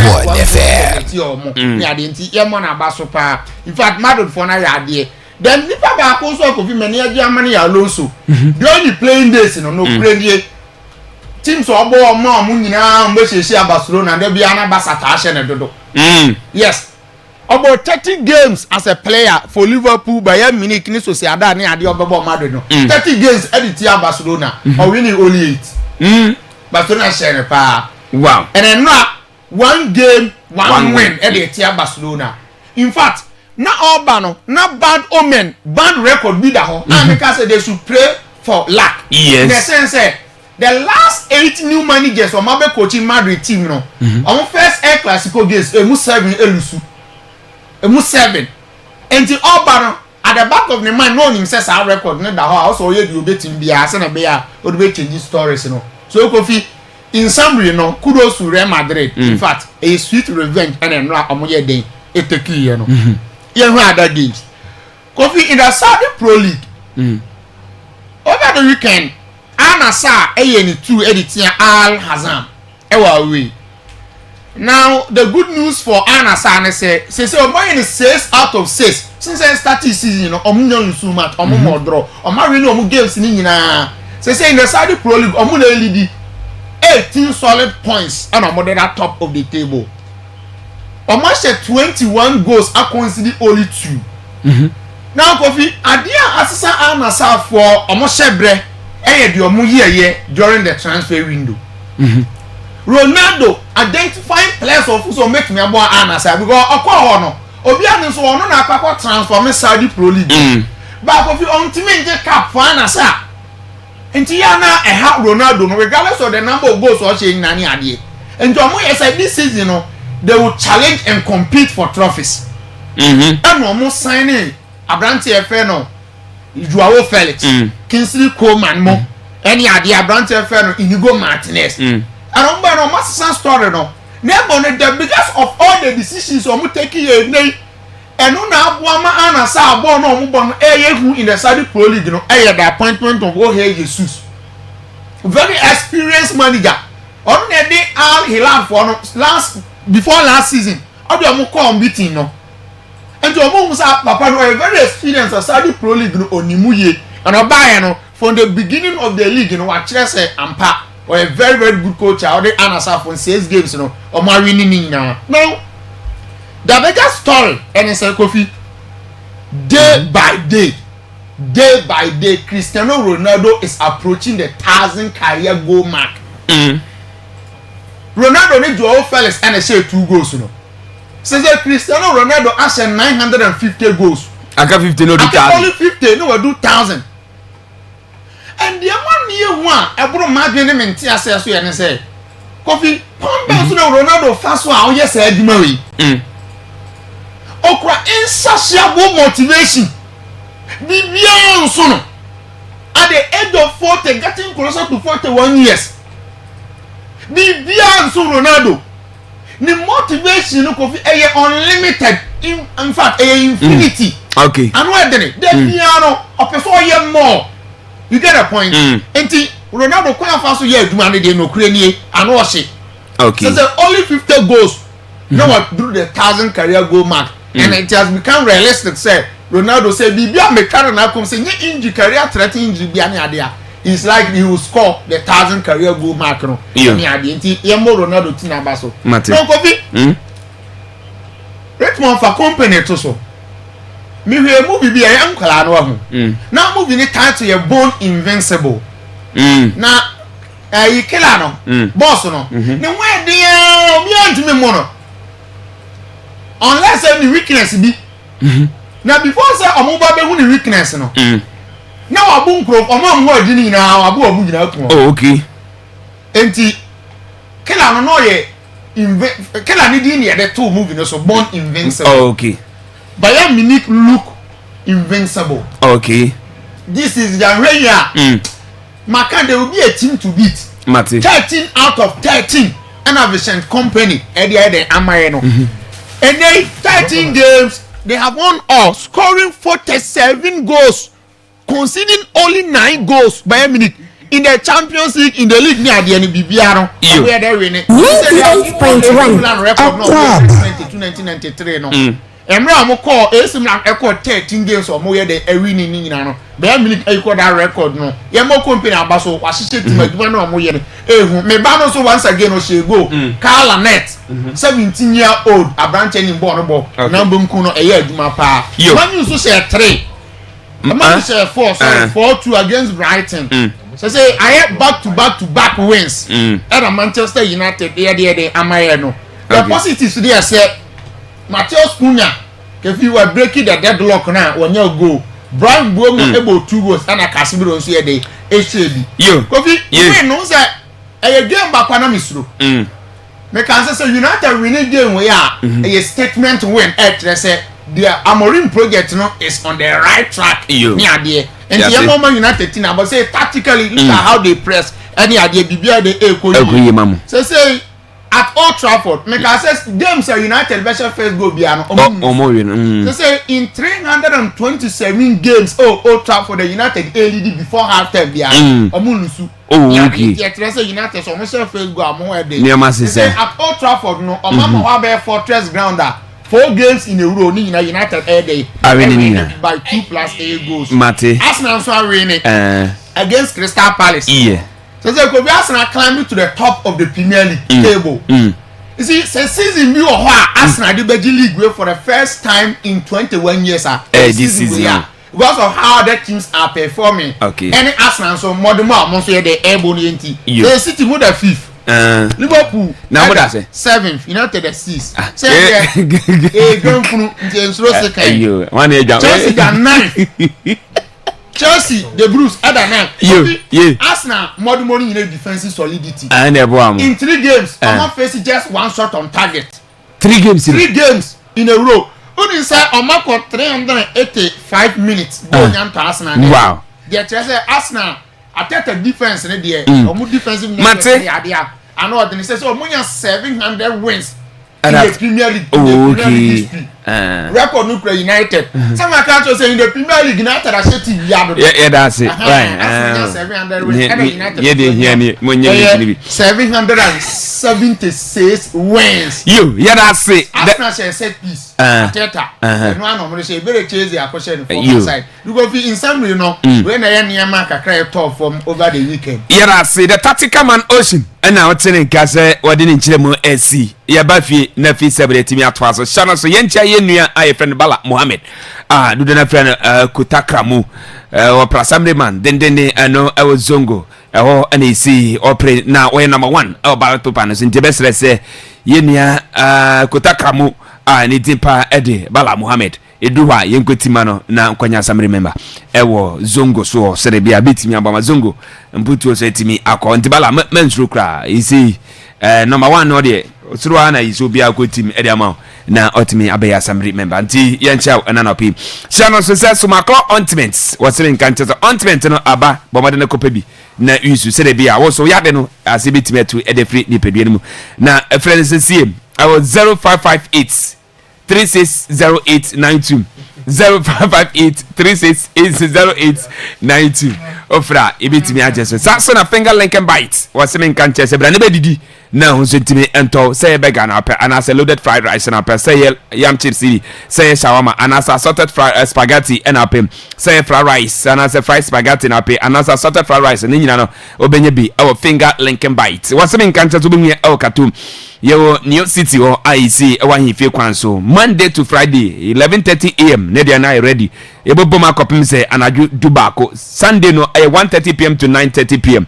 Na wasem kancha from CC ye bi now ye engagement me where be now ye ye betimi ade ya kitchen about vize kan betu na ya da ba ofi so wan kuso na wa ofi na se be no anu anema wa ye ba be no na kama 8 me da mom phrase CC I was 0553 644719 and 0256 952818 obet me after personal line so 0508 926145 and 0544 071069 ofra ebet me adjust ne aboase sie na attack herbal center for seven cancer say Yakofa attack GM mixture Sasson attack GM capsules no 8 meter big so ya never stay gonorrhea surface chlamydia Sasson whispering say menstrual disorder say osisi ene ana sample prostate bi ena ni nyina no onya attack GM mixture Sasson attack GM capsules bia e bit metro ase kama edema ya Yakofa attack herbal cough no 8 meter big so ana ya wadru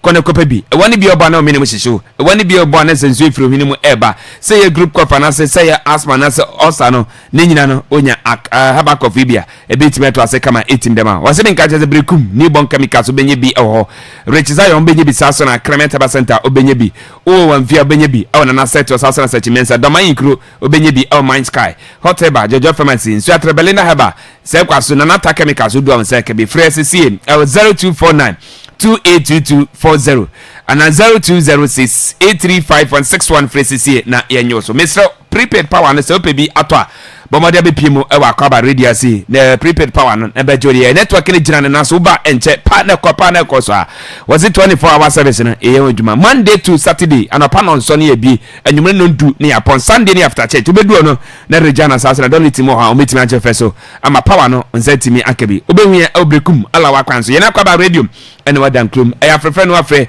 0501 976 0501 976 fra ibetimi adjust ya fast dan fama TikTok cafe enra awo na ise kopiem a the live commentary no edebra classico no Madrid versus FC Barcelona enra na ise omo bia no e breku mazi e na yesakata okwa mframapa e fa onua so betima kwatena se ya mo adwani na omie bi ho we TikTok afi bo modern kopiem e ozongo na se magazi na omanyo professional mo asede bia wo so ne mapa no nse betima aka bi from SCM 0249607720 and 0595457183 ano TikTok afi wamadaruma yebeda ma senua yede live comment na yede ebro yede fisam no etwaso ede amam na yewia bejefa babam na fisam ahisi yede ebai no mamoso abechira madwene ede afa fisam yeba start ede free Ghana Premier League no channel so say week number 7 games no nano Friday and start here na Friday no start here Okpando Stadium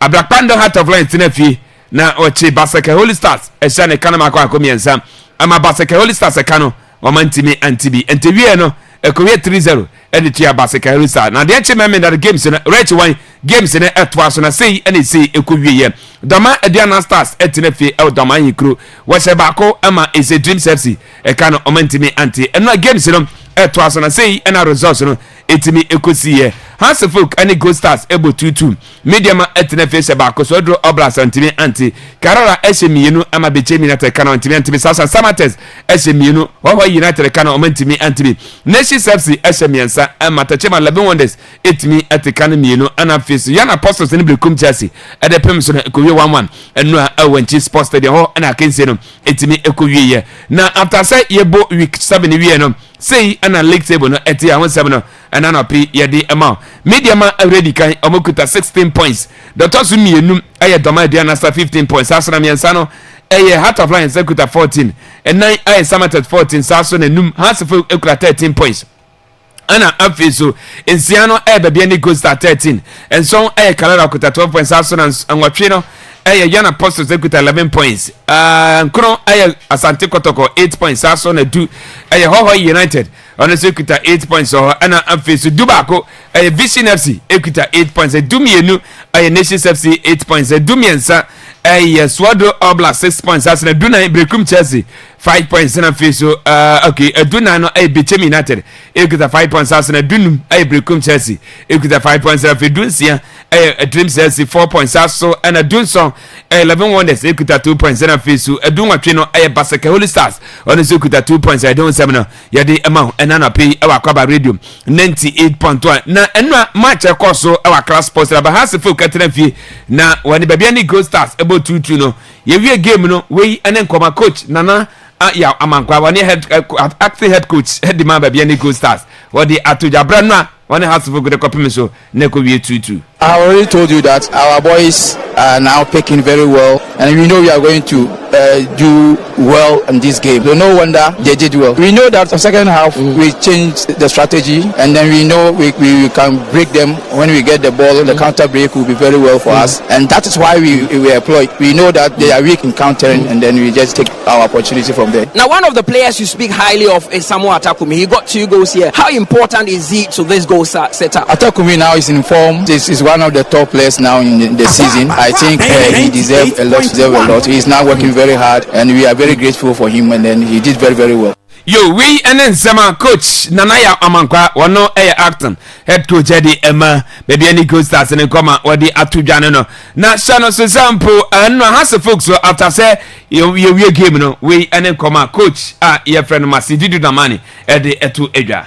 We definitely should have won the game, hands down. First 15 minutes, we should have we created some very decent chances. But I think we need to improve on our decision making in the final third to pick out the right options at a very decisive moment. Even in the second half, we still dominated play. We were playing the game in their half, and then we have always known that they will be very dangerous in terms of their transitional play. All the 2 goals were from transitional play. When we lost our balance, it's when they capitalized on, and also we also have some injuries, which also was a factor for us to change something when we needed to change at that time. But it's also part of the game. Now, these are the first 2 sets of goals you've considered this season. You had to wait till match day 7. What needs to change going into your next game? Of course, we need to make right decisions. Sometimes the decisions we make on and off the ball need to be improved, and there's a lot to still improve. We are a team in the development phases, and then we are progressing. I think that we need to improve so many aspects. I have always mentioned that there's a lot to continuously improve. We any Zama coach Masidudu Damani, head coach at Maphobia, or that to just so far. It's a 3 teams and it's a Lusu matches. It's a league. A house of folk. Kotoko anafi so Samates we any 3 clubs I mean look at say unbeaten no you could am omo say unbeaten atwase na ometimi ayo omo yi na shano so sample nyame ya duma da wache na Black Queens of Ghana ejina kono ye bo edietia Egypt we WAFCON qualified game ayi sebetimi atodwa na no Black Queens na ese nkomo kotu ne omanko ne nyina ne se omosika bia kam win bonus bia kam bia benya $9,500 nya de se omosika omosetimi aka ntenu training entimi ankoso eno sports minister Honorable Idi Kofi Adams zona fiso GFM penefo ekushamo eno mo kasai say abano eguso ayiso wanhyehe sempo saka na yise da hono ombetimi ayi ede frosere bia maya no so sike bia hia sempo ede mo no yetimi da mo betobja say sports minister kana kaka adwene ede kire mo se ball no se mo na se bia mo ka se mo de munyai eyede ya your players ni bi oyi so ba besi anan se qualify se mo eyede ya CAF ombeyi afrim se de bia tournament re kubobi na sports minister babonte be ka say sansam na mo kana nya no kreda said Bibisa course even ponu akoja mo no na captain Jennifer Kudwomo ana fe posha mo ana FM pedofo mienu ana ise wo ho sa meeting mo ye o kan no o chese man ni gitum sampa ise so maka da chere mo say this time no o mo nkwan sempo o mo betimi apesika na o matua dem o ma jatum na mum ene o be training so o be babonta ka sports minister akwagina na nima ka BBC no the urban say sports minister chese wan ka sa asem ni da nti sa asem no wow the be ordinary kind no na bomode timi approve no we ene nsema sports minister Honorable Kofi Adams what the atuja anana p ya de be emantomo chere se omuguso ayise samo no onamo mutu se maya no mbetimi apom sika no etimi ede amam we ene de fro ya don sam ya de ema eno nation safety after say omo winning match 3-2 na nyumre na ana is nation safety for air announcement omo chere se coach your friend no Kasimingo Sasso and Johnson Smith say omo ja omo kwan enya de say omo nation safety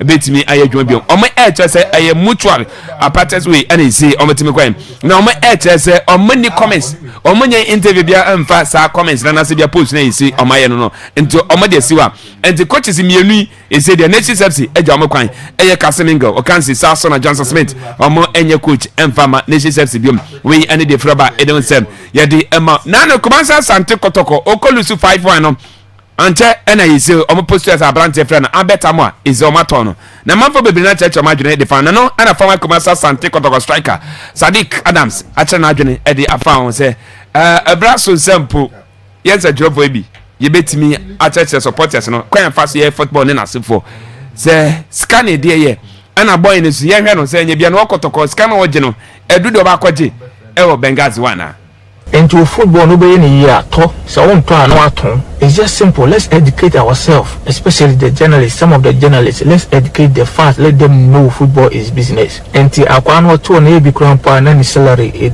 and do $10,000 and as a $5,000. But I know how much is going to earn there is going to be enough for him and his family. And the reason why Kotoko accepted the deal or the offer is because they knew it's enough. So channel your anger to the club like Scano Omohade, Omagino, Omufan embody infrastructures, Omufan to good players to replace the guy. Na league na attractive. That is why you should channel your anger. Omufan body training facilities. They should build this.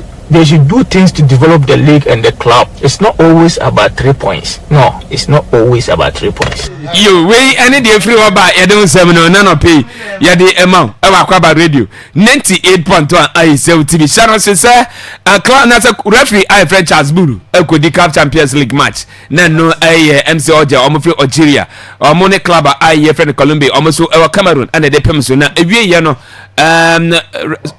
ora a ye friend no Charles Buru police for and say so no free park na so na omo se ye nya omo na nke ngogwa na nase for omo se decisions bi o so take no nya dey see etimi ebo omo away team no omo chese match na end 0-0 na mum first leg na koye 1-1 nti away go no na ebo aya yi say MC Ojef no etimi nya qualification yi say omo etimi akọ woni nti referee Charles Bulu na na do ba bi na no hwan mobo video no yentimi nsho nkan san kan show di kire o say the way no mo piapia na ase for na do ba bi na Kwame memfi o shi why Kofi ye diwe Kofi chat for no Kofi won say ene me ba no na me topics no na referee for the ka ho na Charles Bulu die no be boom pepe abom Kofi eno ayi kopie mu wanchi yeah eno amini team de nyina na ekopie mu wanchi Kofi Ghanaian referee so ho Kofi me say enye so mo nya ade omo ya ade pa Kofi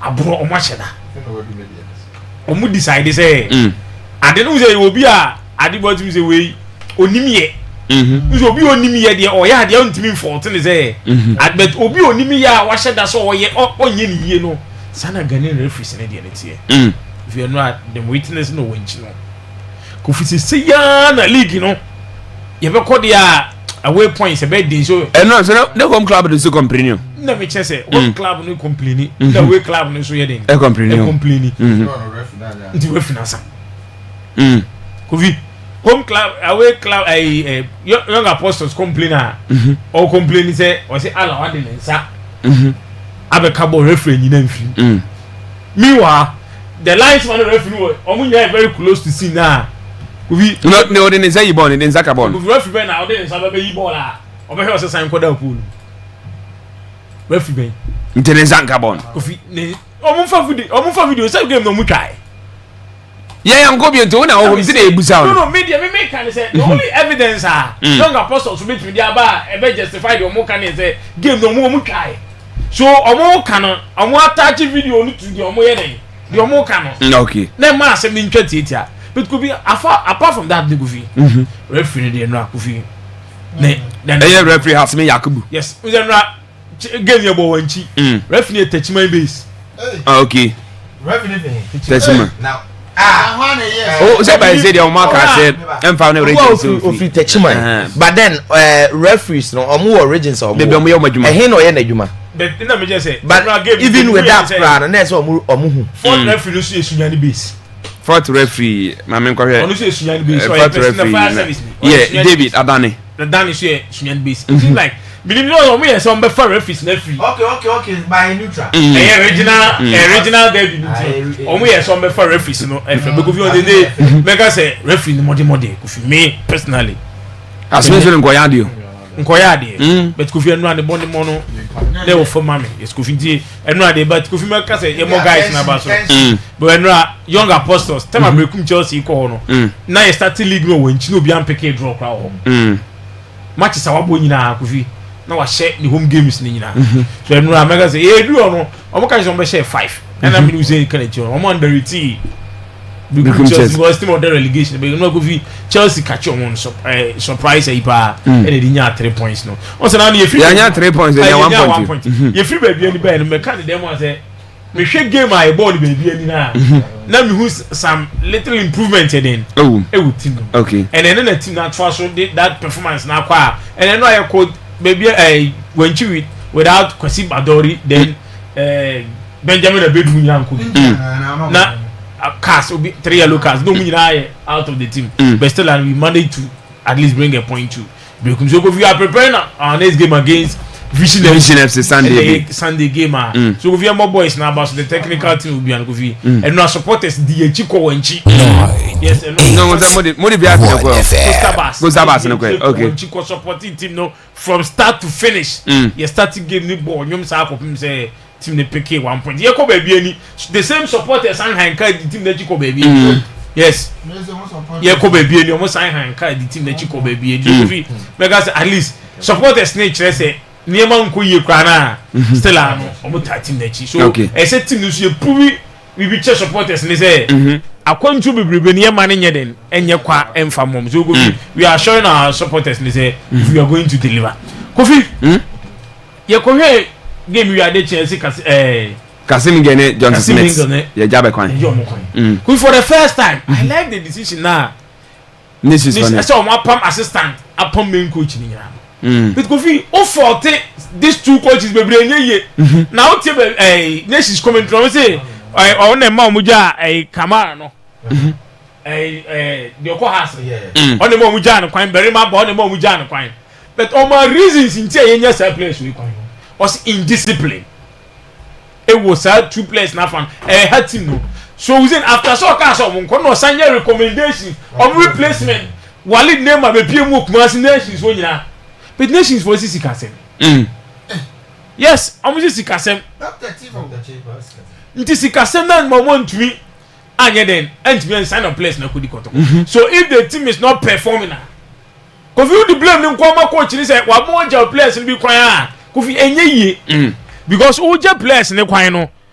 Or sign the replacement here then. Ever say these are the players who bet me no more adwuma. This one to me man those players who bet me no more adwuma there. Then it tells you say coach na je players kwan na management ne so man to me amma the coach ni replay go na Walid dem a Kofi onye bad player, fine player. Say Walid wo Nations Walid bakoto Nations no onye o free agent o. Na say free agent still and want to be a free agent there. You can't blame the coach, baby. That na say oh yeah baby Nation team and classes in Uji league there. Player be oh yeah player and demands and also means a quality player and quality ball. You can't take anything away from me. The ball is standard. The level no Nations one which could be good performance. So go for me there. Nations are pumped to assistant coaches now. And main coaching assistant but as to say yeah one more for quality now baby we say fortunately your one e be depend on paying for no. Okay. So say okay for coaches no one ko ebo for akwade ani bidia. Go Nations in na ye. Yeah can Nations supposed to 8 points. Nations in na ye. One pam coach apam assistant coach. Ko fi na ko fa two technical men na ball. So head coach ni ba no na assistant coach. And make say did lack is on here na maso ko na do ho ndi o meet na ko fa ye. Frimpong man so. Frimpong so. Ona Johnson Smith be boa no. No. Johnson Smith no na you say Kasim ni ba. Nti. So go be very sad but go be adwan dey sanity. You be foul, you be say sack. Go be Black Queens. Ade chi say Black Queens for say omunkotri. Na no feeder. Na Saturday na. Na me kan dem wa say. You can say commitment you sacrifice for our nation. Go me te hey. Me support that say any omoka. Adwuma mo ayen Kofi esi etu omoka but Kofi say ye boycott training say o man dey ye kan tie nko training wa bra ye ko qualified na ye bo qualified si ni ye ko World Cup na ka champion say ntimi ko fo bi ma because ono no onye committed to the nation na make sure say Kofi meaning say adwuma na wo ye you are being paid ye tua ho ka ti Kofi si be tua ho ka dia nation ni obi bia wo every right say qualify we are obi o man so free so betimi abegbo bia no o man ne ya hai mu na ye tuamoka na Kofi unim say ye wie qualifies na ye no contract no awie no commitment ye wie tournament ye wie qualifies na no mo qualifier Kofi e ye adwuma no mbe man e ye tuamoka for that because ultimate boycott training say ye do kadia no manko na make sure say sa commitment team na make sure say player no table chira one friend na man dey obi yentio ye kwame yentio me say so player no table chira say me friend no wa ma o na show commitment anyway ya wo Ghana house o man dey kan ti ball no crown ye den o ball no what is the difference tell me what is the difference omo down mo go and I make sure say Kofi say o dan ka obi anka say me nan ka but ye wi am obi am kan kire say we are committed. The word committed Kofi ebia ne yenti ase 98.1 so Kofi you bo qualifies who crucial game against Egypt the commitment Ghana Hameba coach is all kind of still the mic no me but I want every president is I understand them say me say odan kan we are me no the problem say odan kan we go be di because odan kan we dia only o mine contract e see the very day now be tournament na we no o qualifier obi any moral right obi any 100% e wo Black Queens num because adwuma na wo ye na high wo ye high wo ye ntua ka no wan kwa adwuma o say mine do ka you go fi say ne o mine be tue sika ndema we ne wia ye body e qualify for World Cup ah World Cup no mine so every right say the facts obo obi ni church on fa won ko bi because I didn't tell say players e wo mine mu no do so obetimi afro obi a say okay wo na abo qualify bet ye here service your money dia and I was saying what be your company this mem why na tu aka na ko wie na me say ma bi am that company me for be fufura ultimate country we say we na bo qualify here because qualifiers we being paid and you from start to finish even mo flight am di ba na your money car hotels everything your money car this your money we no me tu aka wie dia ko fi me person met that word we mu ye committed what is the word committed anytime I said you go black we na black stars call Brazil ebe ka kire say so mine na for sika na ma ye mo now you telling me say we committed say ya fro bi say ono no ya won Ghana ha ya ko ni England ya won in England no ya di na chi obo mama mine wa who is qualify no oba onye committed no no ni de ya won ha ono na bo qualify minus man say ko World Cup mine tue sika ni bi amane dada o ebe ka kire say so mine na for sika full play na ma omo say ni pa mi no na committed to the nation you. What is the difference between saying people mean we? Yeah, and then the man and me there we are say them me when it comes to a football. Kofi, I don't joke with it. But a manage me boycott to training say money in the car. Kofi, I support them. Yeah. So money into music car but Kofi after qualifies need there. Obi any 100% as well as we team because you adwuma ya high na ya o ya adwuma dia mo man. You are your good team no. Is it your man who come in a scabo ma be $423,000? No make us say enye say be di omoka. Enye say be di omoka. Because you see a national team. A national team Ghana han kwana so bi boko to ne house. Ye ntua ne car ontimi ntia atua. By your friend national team under 20 and 23 no ko na ne pay di ma ya Kofi ya tia atua o man so. You. Ye ntimi ntia atua ye team tini so. Na house for guess 4 months ye ntua omoka. What you say? But some players so far ain't come money from local Black Stars. No, we call them pay them money then and come to boycott training. Because your mind, I say this can from mine to go for me and say and you say the manica. But go for the man change just me say that word committed. So when you are committed in here, and you are committed to nation now. Kofi Sani mo we you mean say be first wa you didn't pay for beden. But so boycott training dey shows clearly say Kofi when you committed. When you committed, you man on your mind here no. See you qualify you pay. Team no obi all right to Bobby. Wow, the team no qualify you pay off. You no new contract be abiem. E say it's a different person eh so ba e be man be Bobby. Say the one in Spain na friend na one man o man free so no bad no be go man na. There is nothing like committed on national team. Yeah, that's it. Hussein. Computer go. Man, a lot of good deeds. Which one? Cartoon mame. Hey. A lot of good things also in the Ghana Premier League that the yame say ye nya camera e betima tell those kind of stories. Unim say Saudi na ekoso in Europe ye bo compare Mbappe, Haaland, Harry Kane, but Omukwana happens to be in 3 different leagues, you know. We are having similar thing in the Ghana Premier League, but then 3 players are performing in one single league here. Samuel Atakumi had 2 goals against Hatsofo. Now to put that in perspective, one of that goal post in for us. Benjamin Asare. And let's say the national team goalkeeper, national team you keep clean sheet. And Samuel Atakumi opened 2 times. Now this means that Samuel Atakumi, Kofi, was how many goals? 6 goals in the Ghana Premier League.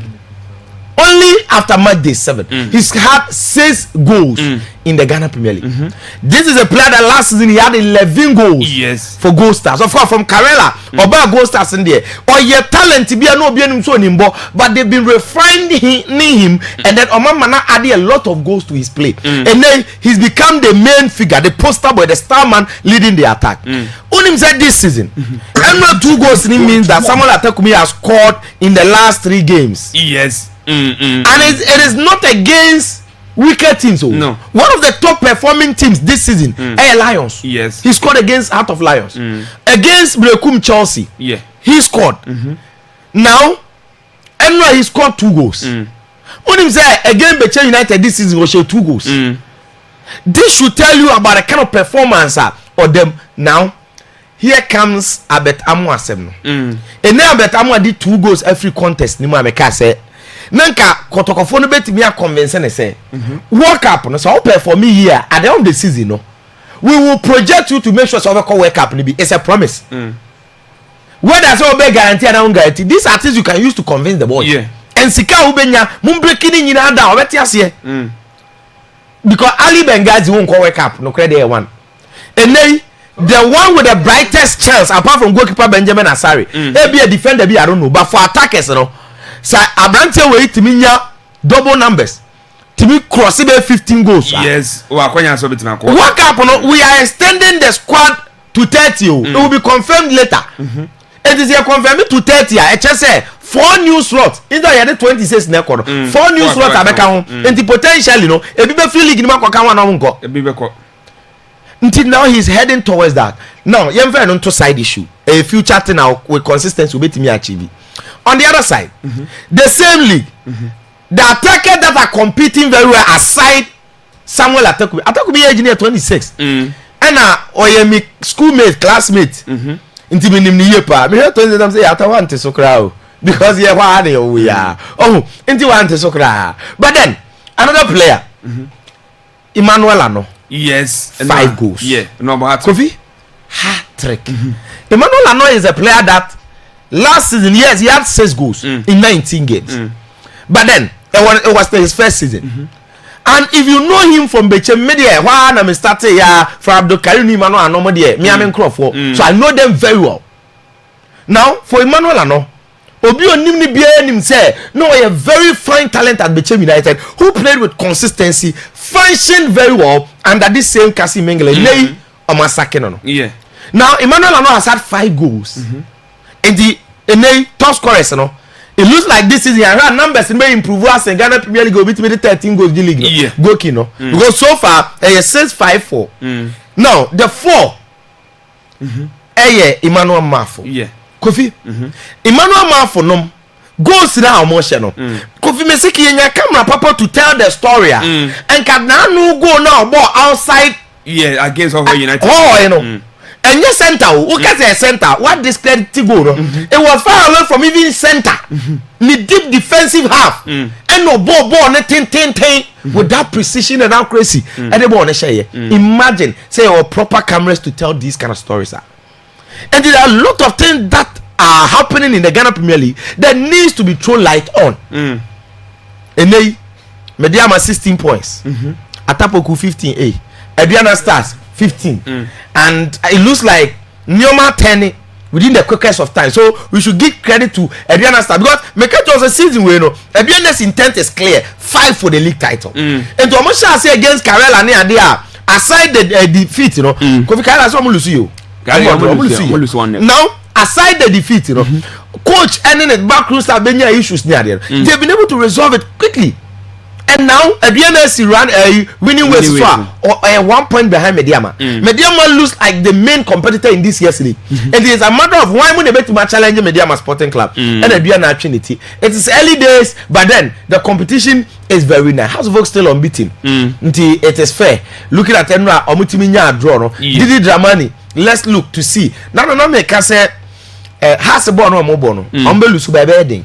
Now I was saying that in attributing their defensive shape and structure, no, comparing the opponent that they will be meeting in the Ghana Premier League. But then now that they've considered 2, even though they didn't lose, I think I'll have to watch the game again to see Nyoma Etimi revealing those 2 goals, you know, the tactical details, you know, to see say Nyoma be answer from the hearts of folk before this very game one. But then it was very important they didn't lose, and now almost will be around 5th position and they go Stars almost say and it looks like Africa now affect too that much as expected. Because they say Chelsea a free relegation zone in the but still Chelsea Chelsea I think a positive at least over pick a point there. But Chelsea should come home and begin to win. Look, Chelsea the me person who free moon say oh Manchester United.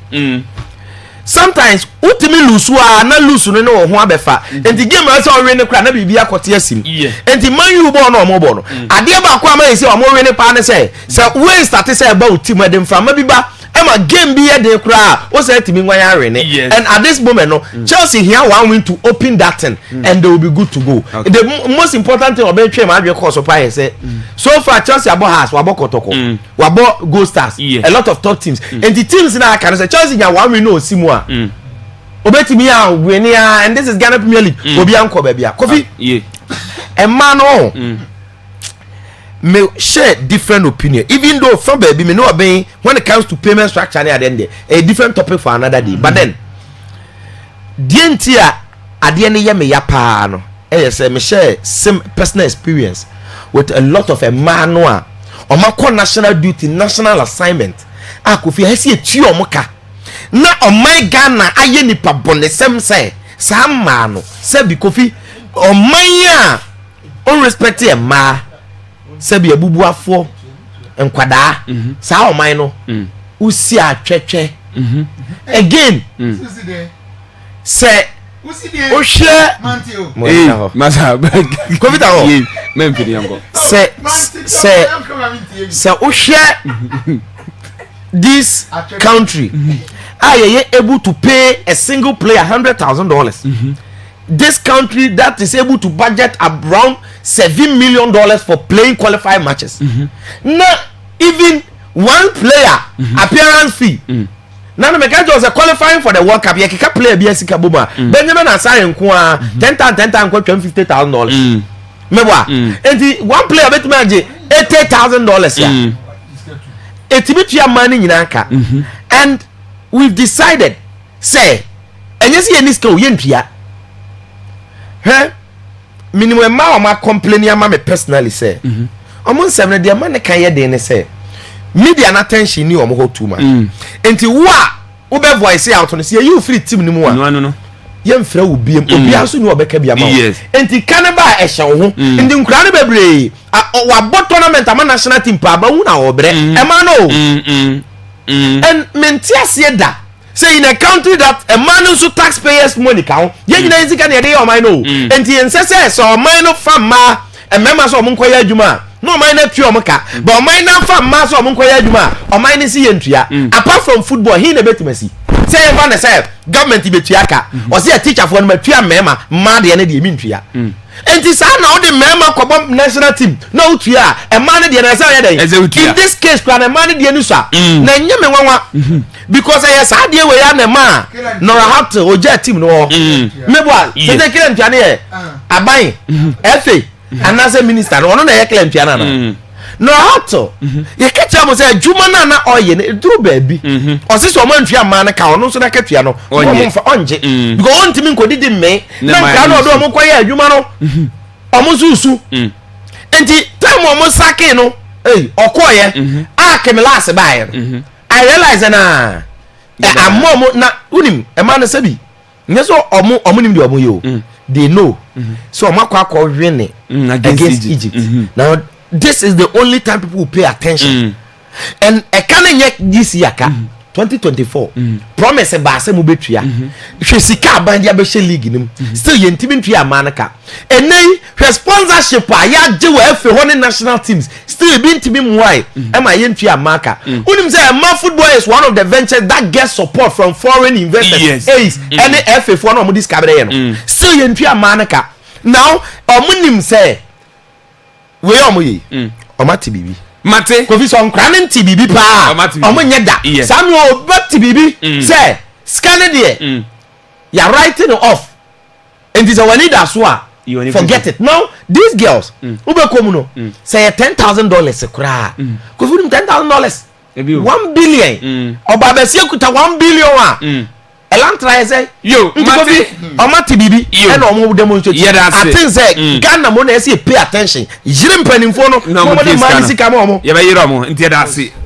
osi 8.1 I think say Ediana Stars and the new management me can say new Atapoku aba any idea early days yet but I feel say Kofi they are on course they are on the right track Aduana Stars ni ehu omo mre bia na atwa mu no fi omo san abeda Aduana na e ba ho yes was where even the man started season here we all knew problems and there ho the bro tando money ade coach no complain say omo je aduma no omo ko games kra no omo ko park so we make shake cons we say me ma any ade but after taking those decisions any ade no you say I reflecting on the flow of play I need of your Diana Stars winning games back to back to back to back. Even away games, me call far away hoy. Yes. How much me call winning? No one basi supporters they are. You get a point. And then that started supporters too kan yen. Yeah, be na Belgian league be an anu mani show. Yes. So you see atapoku na nadwindo. Too much. Na so anya ye ochiri. No na go be dwane. No be dwane. And no so atena fidie no so aka. Na mike. Nti ono so ye de man wa ntimi a manfo be ba hye ne se wo na osisese ye de aduma no hye wo nza no wa ntimi anye. Nti atapoku he can't afford to fail. Aduana Stars be ye traditional club a kofi no omo ko away sega kope. Omo ko Accra hefa be bia na Pandom number supporters ye na akoko bia ne ade. Edu ba bi omo jaye. Enti na ye management no ana ase omu lusu niema bi ana ema team no ejina brane enu pompo Diana Stars very attached to supporters atapoku by no who say dey nyina na no dream say si game no yeah no ejina supporters no no everybody company phone ko VIP on supporters na ejina wie no yes so omu si jama o kan mo ho enti wonim the obeye a the spirit no be back and obey no I started a manifesto on the football play. Say on the league table 1 point now down medium. Yes. Entem. To my idea, players no ball number. On guy na make na say mafo no. Yeah. Kofi boy ni ball no ball. Ha, too much. On ball no ball. And say ni din be ko the history books ni akai na to say Godfrey Saka station dance ya. Abibo bomo ni na sifa.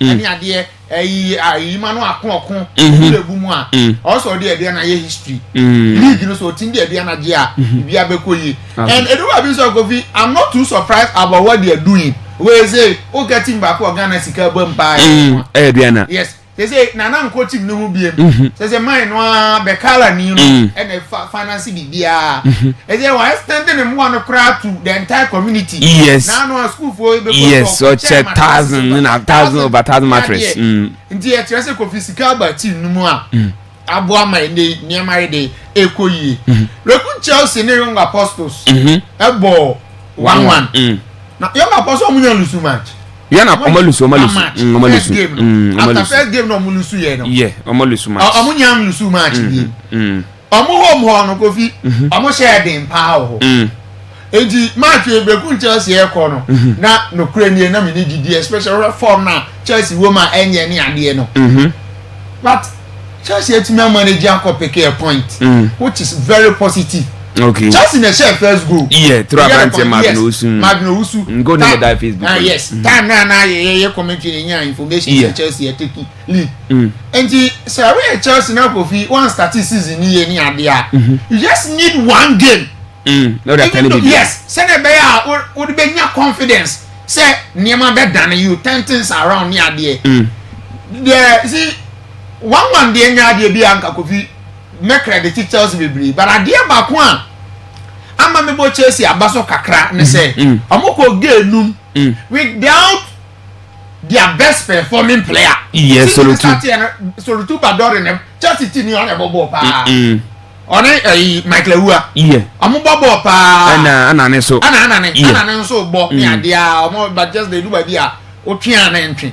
Amu bobo and the Chelsea because again without their best performing player no next rest of man lose idea be there e wan fino ho and yamo Chelsea team na ba so next game against Vision no we are expecting Chelsea to win and win convincingly so munya 3-0 2-0 be the Chelsea ball no was thrown at the end against Vision na Kofi e be go mo my players no confidence na dey aba the confidence na ho aye dey okay the Chelsea team ni o mo so bet me dey abo ama confidence na dey aba okay now on a man see dia na besi Kofi obi akwakoye adwuma so ntua ne ka scanning ho just be scanning ho there see dia na ma asem ye ya na say nkɔmɔ de bi ye di about man no ya ye di the same common about blasters ana ebi nsi me manifest me hwe ball who yi the AC World Cup ya ikono Brazil ya me nti say efe na na say ministry na de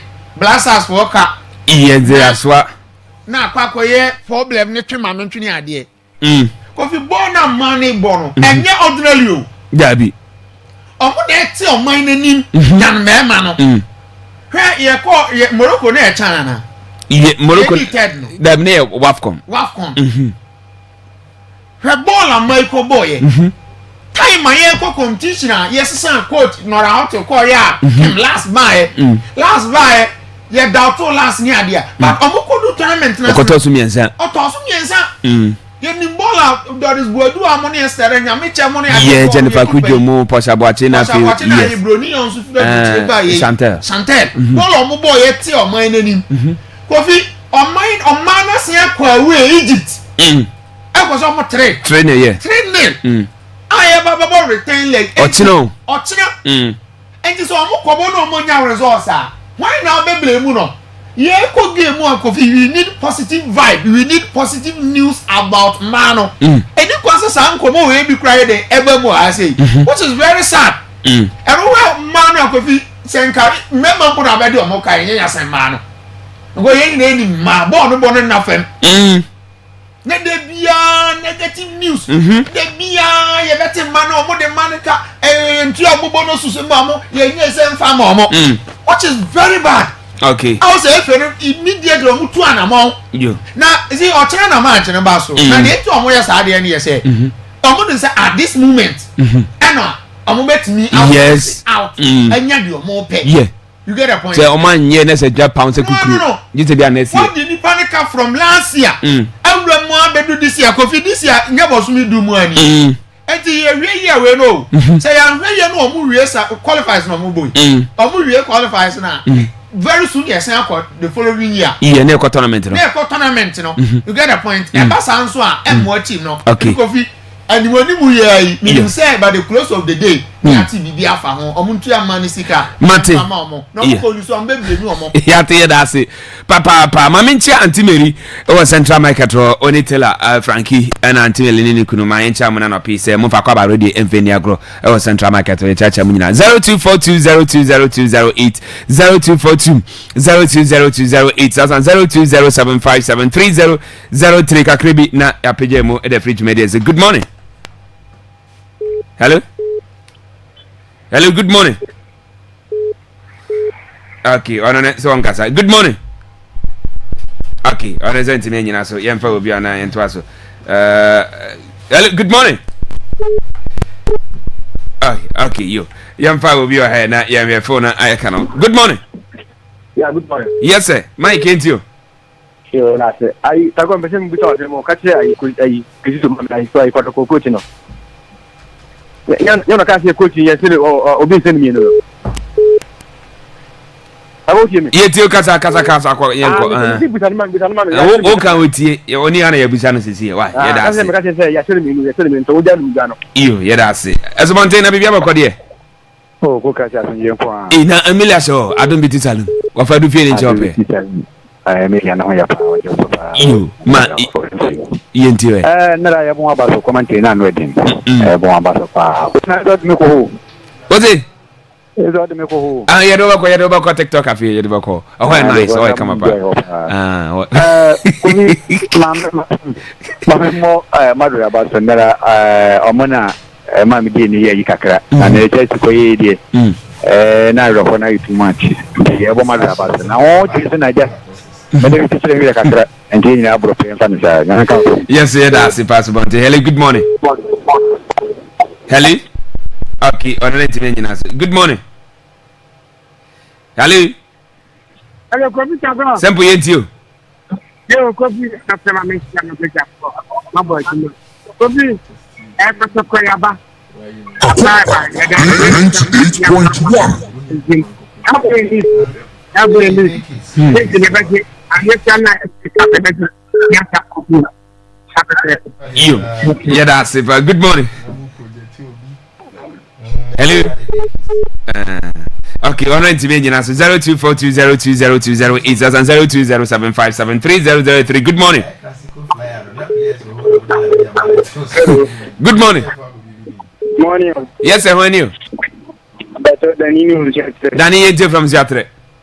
I'm not sure about my bit for about because she said, when I'm Kuma, what I'm for me, I be this is the anything. Now, let's match and so I'm commenting over. I'm Ramokoyan and you.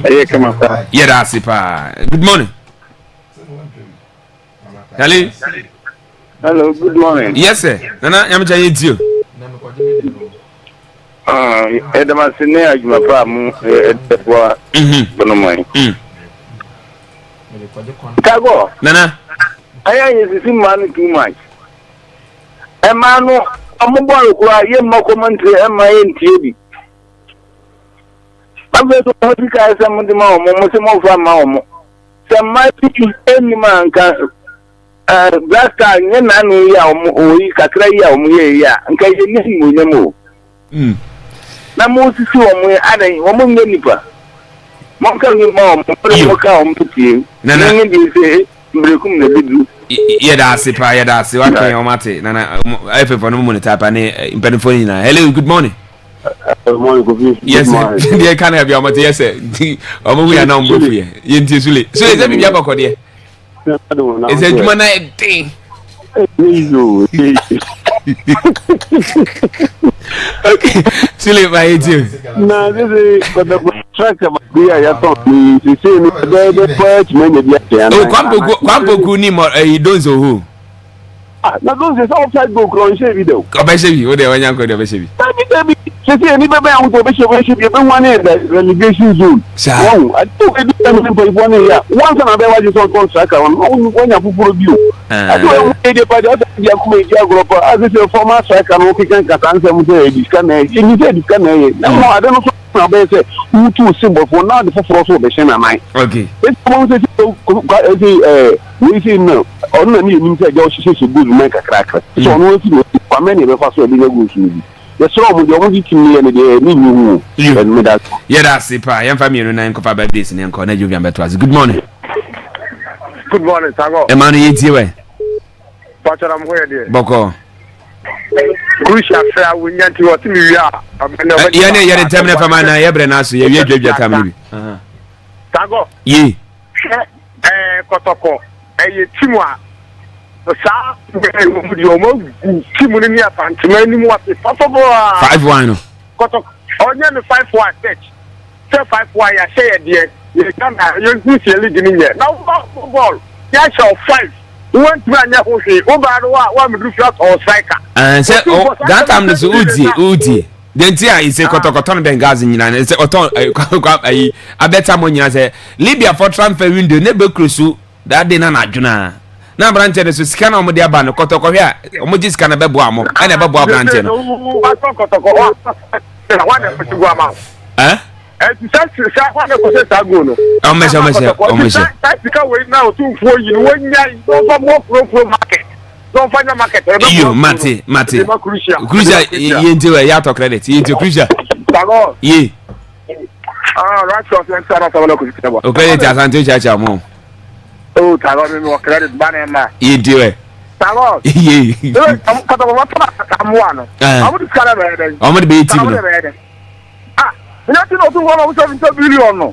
Yeah, there will do for she cannot the mom and near $150,000. Let's talk so much serious. I'm not watching almost a bravo Africa. Because what from yourself 5. It's all like as a matter. I'm not ready to keep prayer. I'm ready to 2 years what I'm not about the other. You look at Tagon. I'm going to put some good to the too much. Yeah, that's it. Say, dear, see. Yenny birthday from now and watching in that young who's in? Go fit and go. My into it. My birthday. But birthday am I yina. Ye dama kuma so bakupa. And ye Annette Odine birthday. Oh, okay. Anna Lembano no. Oh, okay. Na Annette you be a odama kuma so no my ba. And but ye come me favorite mukra na o mu feeling me pa de obi ani ho. Just one who say me trim. Okay. Who can't cook crowd him say me yeah. And na oda.